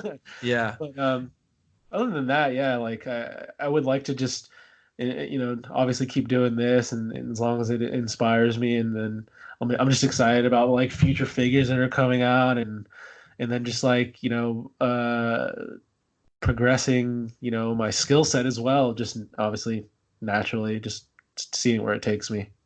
Nice, man. I love that kind of like I know it's cliche, that like beach bum vibe that I get from you. You're just like going with the flow and like and I don't mean that in any disregard. Oh, I mean no. that with the most respect. Like you kind of just go with the flow and it like whatever happens, happens. You know what I'm saying? Oh yeah, yeah. No, it's and that's kind of like with the opportunities and things that have happened. That's like it's just me going with the flow. Like Yeah. I'm just doing me. And so Yeah. like there's been multiple times where things have been presented to me or presented themselves to me. Yeah. It kind of like like almost like solidify like this is what you should be doing. Uh, Cause like I'm not pushing for it. I'm not like going after it. Maybe I should more, but it's just like it's keeping me in this loop mm, where I want to be. It's like I don't know. The universe has thrown me a lot of bones. yeah. on this journey so far. But you put in the work though, and I feel like that kind of goes along with it. It's like the people out there that are like, why isn't the universe throwing me a bone? And it's like, okay, put the work in, and maybe you will get a couple bones thrown to you. Yeah, I think, if it's meant to happen, it'll probably happen. And I used to get like, not as much anymore, but I would get a lot of messages and like, how do you get free figures and stuff like that? And it's like, well, is that your end game focus? Because like I'll tell you, Yeah.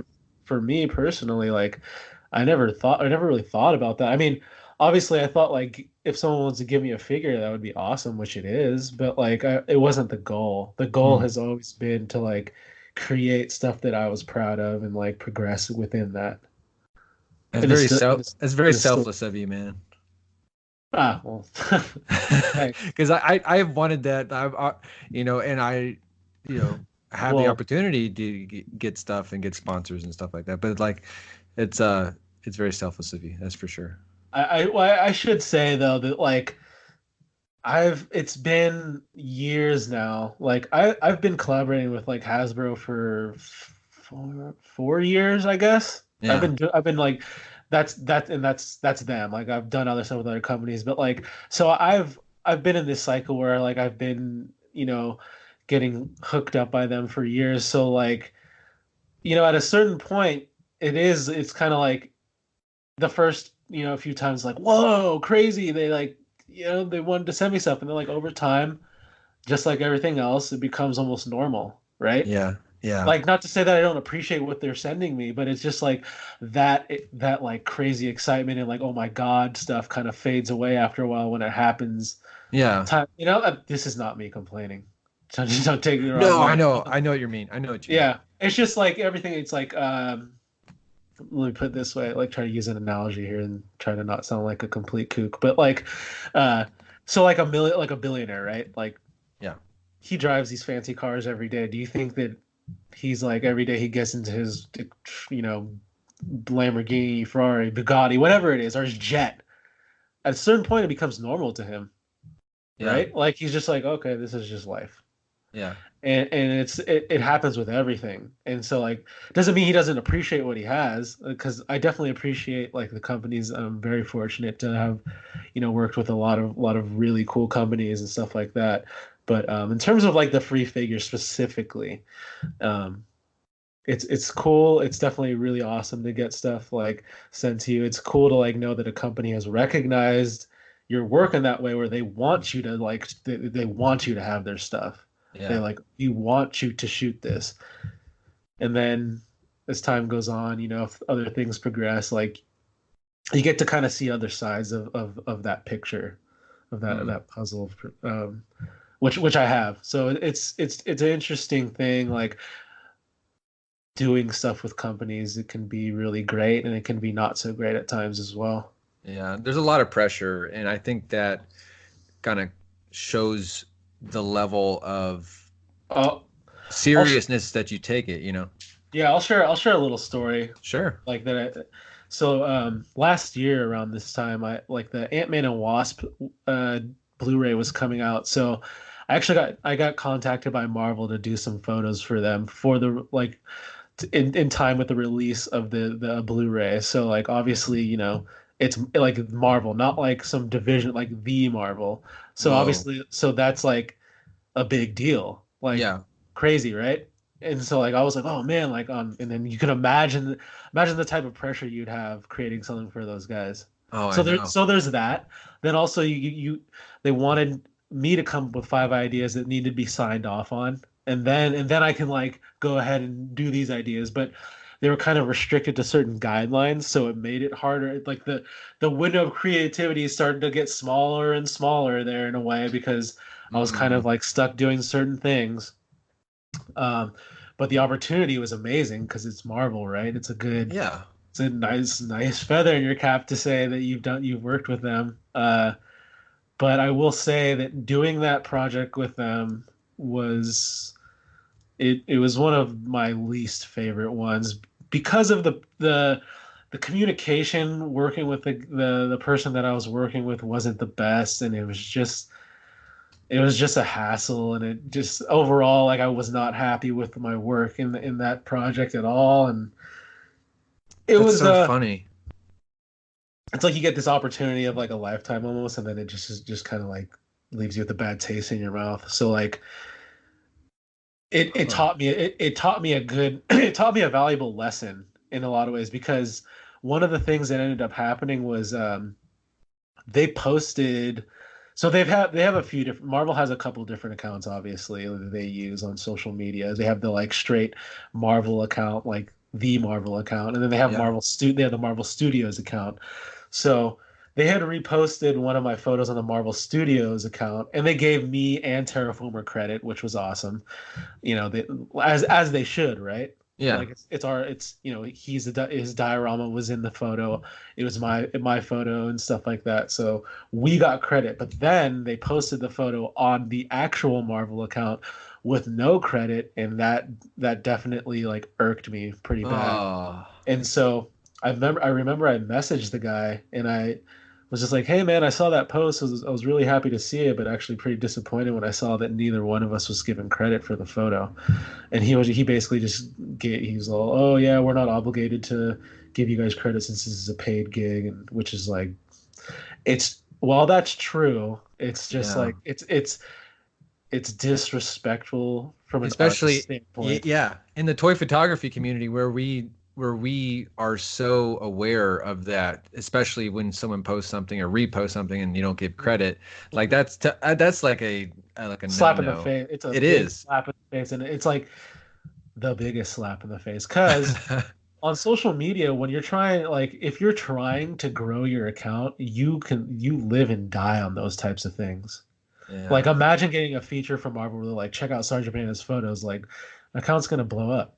Oh, It's dude. gonna, I'm gonna get a ton of engagement off of it. I'm gonna get a ton of new followers. It's just like And new opportunities. exactly. But Yeah. if that's not there, there's none of that. I don't get any of that, and so that was a bummer, Yeah. and so like I guess my point about it is like it's it's not always what it seems, like when there's it's work. It can be work, and it can be unfortunate, and you just have to push through. Like to me, like I said, I was bummed about that and kind of overall about the whole thing, but like I took it as a learning lesson to apply it to the next thing, and so. That's that's crazy because like it reminds me of actors and actresses that have their likenesses basically the copyrighted uh it's the rights of the people who own that image. So like for instance, Daisy Ridley as Rey, like she doesn't own her basically her when she's in costume, like they can just use that in any way on yogurt, on Mhm. ravioli, and it's like, oh, there I am on ravioli, and she's not getting royalties for that probably. but Yeah, yeah, yeah. but it's crazy, and it feels wrong, and it is wrong, especially in the toy photography community, but it is understandable why they did it, Oh, they can but it definitely flex still on me like that if sucks. they Yeah. wanted to, they did. Yeah. But like, yeah, it was a bummer. But yeah, I mean, I've also had plenty of opportunities that I have like fond memories of, and it was really cool, and I wouldn't, trade those for anything. And Yeah. it kind of like, helped shape my path to where I am now in a sense. So, um, it's cool. Like I wouldn't.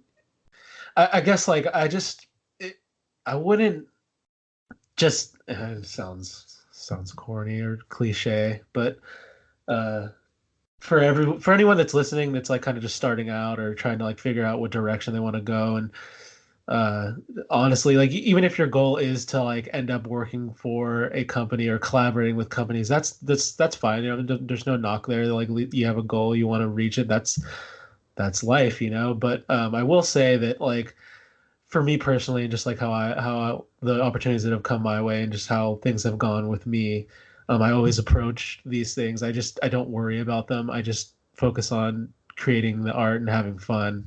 And I know that can kind of sound a certain way, and maybe you might be listening to this thinking I was going to have some better answer for something like that, but that is truly like what I believe in it, and just like or everything's been organic for me, and that's just what I believe in. And like like everything, all the opportunities that just come about in an organic, weird way from the universe. And like I think maybe at times like maybe I should push and reach out more. Maybe but I don't know. Maybe that's just not me.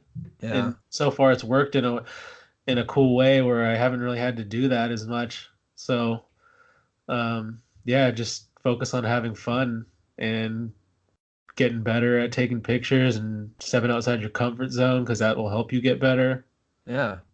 That's amazing advice, dude. And a lot of people need to hear that. And I need to hear that. And that's, coming from somebody who's been involved with a lot of different people and realizing it's all about the art. If you make it about the opportunities, then you're chasing that dragon, and that gets exhausting, especially when it's not enjoyable. Like you said, like an experience like that, that can definitely put a bad taste in your mouth for Yeah, sure. yeah, So I want to transition real quick into a different lighthearted topic. So yeah. I know I recently saw somewhere, I don't know where I saw it on your Instagram or maybe it's Facebook, but you kind of like were focusing on eating better and healthy living and exercise. Like Hmm. what's your kind of views on, healthy living, and how does that relate to your art? Yeah, so for over a year now. Like, okay, so last year at Comic-Con, after I got back, I joined this gym, this local gym, and I Yeah. did like a 6 week program thing. They call it a challenge, and it basically like changed my life in a sense. Like, uh, I've lost a bunch of weight. Like I lost probably around like 30 pounds. Oh, wow. Like and you know how it is, like like with like things like that, like now like I just maintain where I'm at and stuff like that, but like yeah, I lost a bunch of weight, and I just like being active, and like I go to the gym 6 days a week all the time. Like Wow. now I do now, like from like that point till like now I've been doing that 6 days a week. It's like circuit training, weight training. It's almost like it's pretty much like CrossFit. So like I do that like 6 days a week.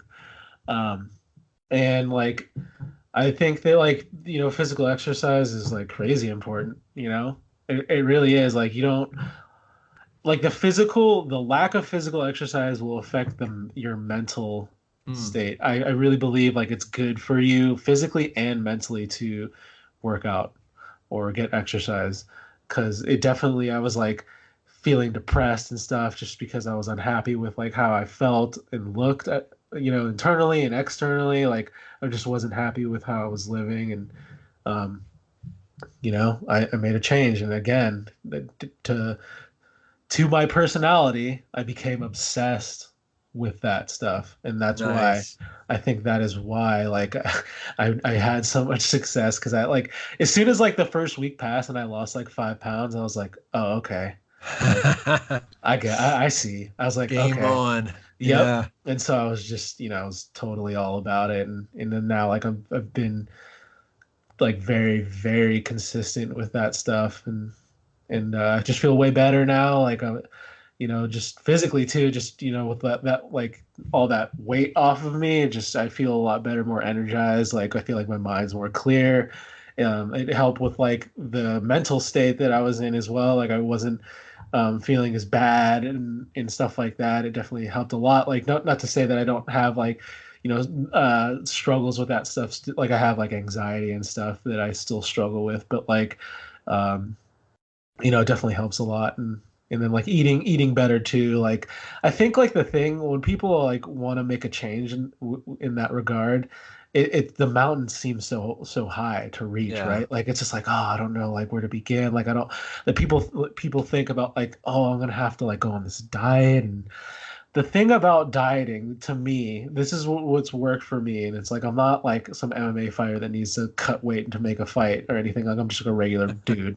So Yeah. like this is something that like I think can maybe resonate with every other person that like me. Um, with me with the whole like diet and stuff like that, it's more just about making better choices on a daily basis rather than like restricting myself from having things altogether. So like I'm human, man. Like Yeah. it's like I drive by like I want to have a burger, I want to have pizza, I want to have all that stuff that tastes good, right? But like you also can't live your life like you're, at a 12-year-old at a slumber party every day. Like you're just sitting there eating ice cream for dinner and eating donuts for breakfast all the time. Like you can have a donut for breakfast or whatever, but just don't do it every day. Yeah. Like make better choices and like that'll pay dividends if you keep doing that. And then like you'll start to see the results of that stuff and you'll start to feel better and then you'll be more about it as well. That's like how my journey has been, at least with it. Like I've seen the results and then I believe in the results and therefore it like reinforces what I'm doing and like how I'm doing it. That's inspiring, man. And I know a lot of people, especially in the toy community, toy photography community, that is not even on their radar. Like that is not even something that's like an issue. And I think the reason why I bring it up is for people like yourself who are definitely inspiring and a lot of people look up to you. I want them to see like mental fitness. A lot of it does have to, come from a healthy living, like being, if you're Mhm. taking care of yourself, you're going to be able to be more creative. That's all. That's the bottom line. That's Mhm. the gist that I'm trying to with Mhm. these segments is take care of yourself. You'll be able to produce better art. Mhm. So Yeah, it's like I was saying about the whole like when you go to approach like the journey of like becoming healthier, it's like the mountain seems so high, right? But it's like it's just if you do it again and again, if you stay consistent, it doesn't even seem like you're doing anything different. It becomes part of your day, it becomes what your life is. And so yeah, that's like the whole like kind of like eating habit thing. It's like you keep doing it and staying consistent with it. It doesn't seem like you're restricting yourself or like having to hold back. It's just like you're just making better choices without even thinking. And you're just mm, doing it, and that's how you live. And same thing with the working out. It's like I don't think of it like I straight up like I'll go to the gym at like 6 a.m. like 6 days a week. Like I'll wake up at 5 something. I'll go to the gym. I'll work out. I'll do like the class for like an hour, and then I'm done with that. And then that's how I start my day.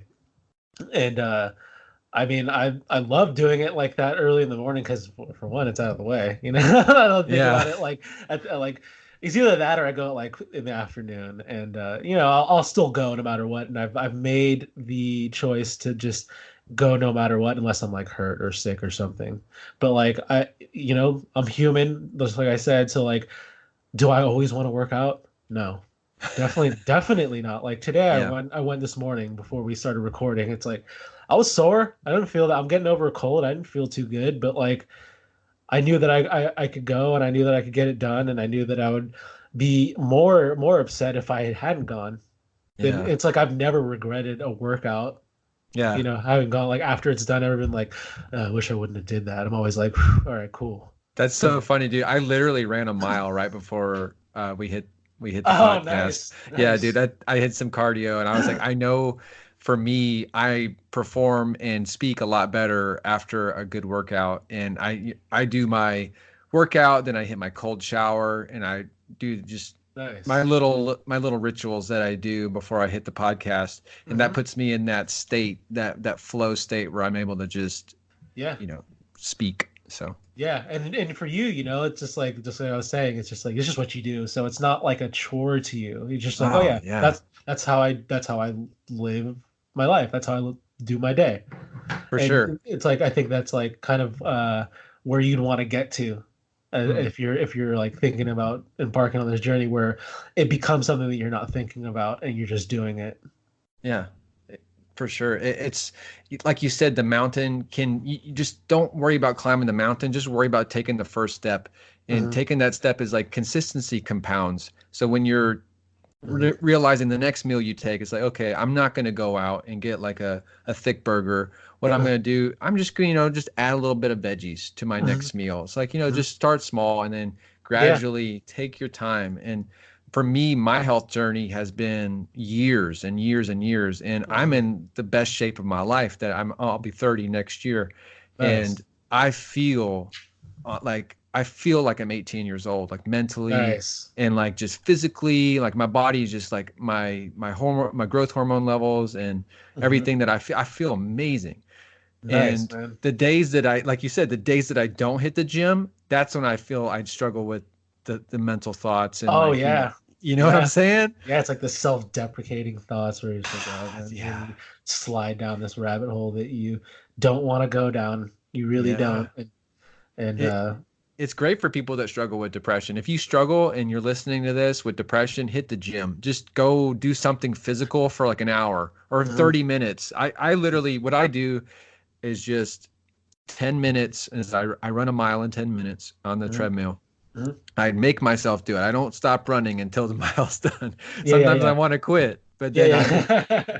I'll do 10 minutes a 10-minute mile, and then I'll go hit the free weights for 20 minutes, and that's my workout. That's literally 30 minutes a day, and Mhm. I'll do it 7 Yeah. days a week. Yeah. And you can, yeah, it's like you should be able to fit in a half hour into your day where you can, set Yeah. aside and get that stuff done. And I mean, and even, like what I was saying too, like, an hour, that's half hour more, but it's like, I think, most people could probably squeeze that in or Yeah. here's the thing. If it is worth it to you, you will make it happen. That's true. And so like that's kind of what happened with me. It was just like I reached a point where it was just like I feel like complete crap. I feel like I look like crap, and then just like kind of like a rock bottom thing. And it was just like it became something that was like I need to do this. It was Mm. very worth it to me, so I made it happen. Yeah. Yeah. I posted this in my story the other day, and it really resonated with me. This Malcolm X quote that says, "Whatever you do not hate, you will eventually tolerate." And that relates to everything. It's like Mhm. I hated the way that I looked because I was driving Lyft full time at one point a couple years ago, and I was not exercising, and I started gaining a little bit of weight, and I was feeling terrible about myself, and I didn't want to deal with it, but eventually I started hating the way that I looked. And once I started hating it, that's when I was like, I got to do Yeah. something about it. Oh yeah. But Yeah. yeah, Self-loathing, man. It can but take you pretty far sometimes. yeah, I wasn't saying I hate myself. I hated the way that I looked. And Yeah, so yeah, yeah, yeah. No, I it get got to you. the point where I wasn't like comfortable putting on a tight fitting t-shirt. And I was like, oh, I look Yes. like I got man boobs. You know what I'm saying? Yeah, Like and I want, that's a problem though. that's a Like problem, man. when it becomes like that, and oh yeah, man. Like I was like, I mean, I think like at the head, like when before I started, like I was like I'm like 5'4", so I was like 184 or something. I was pretty chunky. It wasn't like the type of thing where it was like, oh, that guy's like super overweight, but it like, I could obviously lose some weight. And just like the way that I looked, and now I see like pictures from back then, and I'm like, oh man. And then it sounds kind of funny, but I think most people would definitely relate to this when I say like when someone takes a photo of you and you see that photo and you don't hate the way you look, oh man, that's so valuable. It's Yeah. so valuable. It's like when you're Oh, like yeah. when you look at it, you're just like, oh, cool. Rather than looking at it like, oh man, that's what I look like. Oh, and you say you feel bad. Like you can feel Yeah. bad about that, and it's just that was one of Yeah. the things that's one of the plus sides of living a healthier lifestyle is was that's the look good, feel good. You Yep. know, Yep, that's true. And if you feel good, you're gonna create better content, better art, more things you enjoy, the and you're not gonna. positivity will Yeah, spread throughout. it will, man. It seems cheesy, corny, and feel good, but it's truth. It really is. Like if you want to get into like the scientific part of it, like there's a frequency that people who are positive, they are on a different level than people who are stay negative. And just by exercising, your brain gets on a different frequency, and you're able to think better things and more creative things. But um, I could go super theological and philosophical real quick if we're not careful. Let's see. I don't have any more questions, man. Do you have anything that you want to just say, man, like to maybe somebody who's starting out in toy photography, maybe to the Johnny, you know, that was 5 years ago, like if you could just speak to him, like what would you tell him and just kind of give him a mentoring moment? Hmm. What's the quote? Cheesy quote thing, all these cheesy quotes. Live, laugh, love. No, I'm just kidding. I'm just kidding. Don't eat It's not about. cheeseburgers. It's about the journey, not the destination. That kind of like it kind of sums it up for me in a lot of ways. Like enjoy the ride. Like not Mm. to like you'll find that like as you're going like try and stop and smell the roses of like little milestones that you have because I struggle with that and like sometimes I have to pull back and really like force myself to like look at stuff that's happened and actually appreciate try it and like make sense of it and appreciate it for what it really is and um focus on having fun as well while you're doing it. That's like the most important thing. Like if you're having fun, then you're doing it right. Honestly, like because that's honestly why you do it, right? That's why we do this. It's fun. Yeah. It's exciting. It does something for us. Like if it's not fun, then why would you do it? Unless unless you had to. But it's like you want to do this, so it should be fun. That's so good, dude. And I translate that into like celebrating your wins. It's like if you take those moments, even though sometimes you don't want to, because you don't want to get arrogant or whatever it may be. But it's like take those moments that you really do have a moment. And it's like that was a win for me, whether it may be as simple as getting a feature on a feature page, or maybe it could be landing a new shot that you thought you could never do. It's like celebrate that because that creates momentum. And then the next time you do that thing that you thought you couldn't do, you'll be able to celebrate that and you'll be able to create those moments even more. It's like the people that get stagnant and the people that stay in the same place and keep grinding their gears are the ones that oftentimes don't celebrate their wins. And that to me, it's hard to transition into that mindset because you don't want to, pat yourself on the back too much because then you can get, you know, what am I trying to say here, Johnny? You know what I'm saying? You don't want to like buy into your own hype and start to think that Yes. you're like the man. It's like Yes. you want to keep yourself at a good like level of like you know what you're capable of, but you know that there's room for growth. Exactly. So, And that's exactly what I was trying to say. It's just stay humble, but also appreciate the progress you've made. And that if you have that mentality, you'll continually progress and you'll continually get, better at what you do.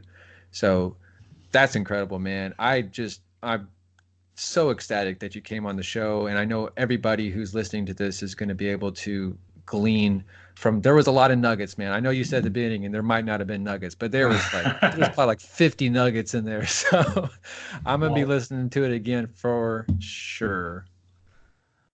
thanks again for having me on, and I definitely enjoy the podcast in general, and the episodes that have been released have been really cool to like hear from other members of the toy photography community, and I think this is a great platform that you got going here. So thanks again for having me, and to anyone that listens, thank you for listening, and hopefully, hopefully you found this interesting or you took something away that did something for you.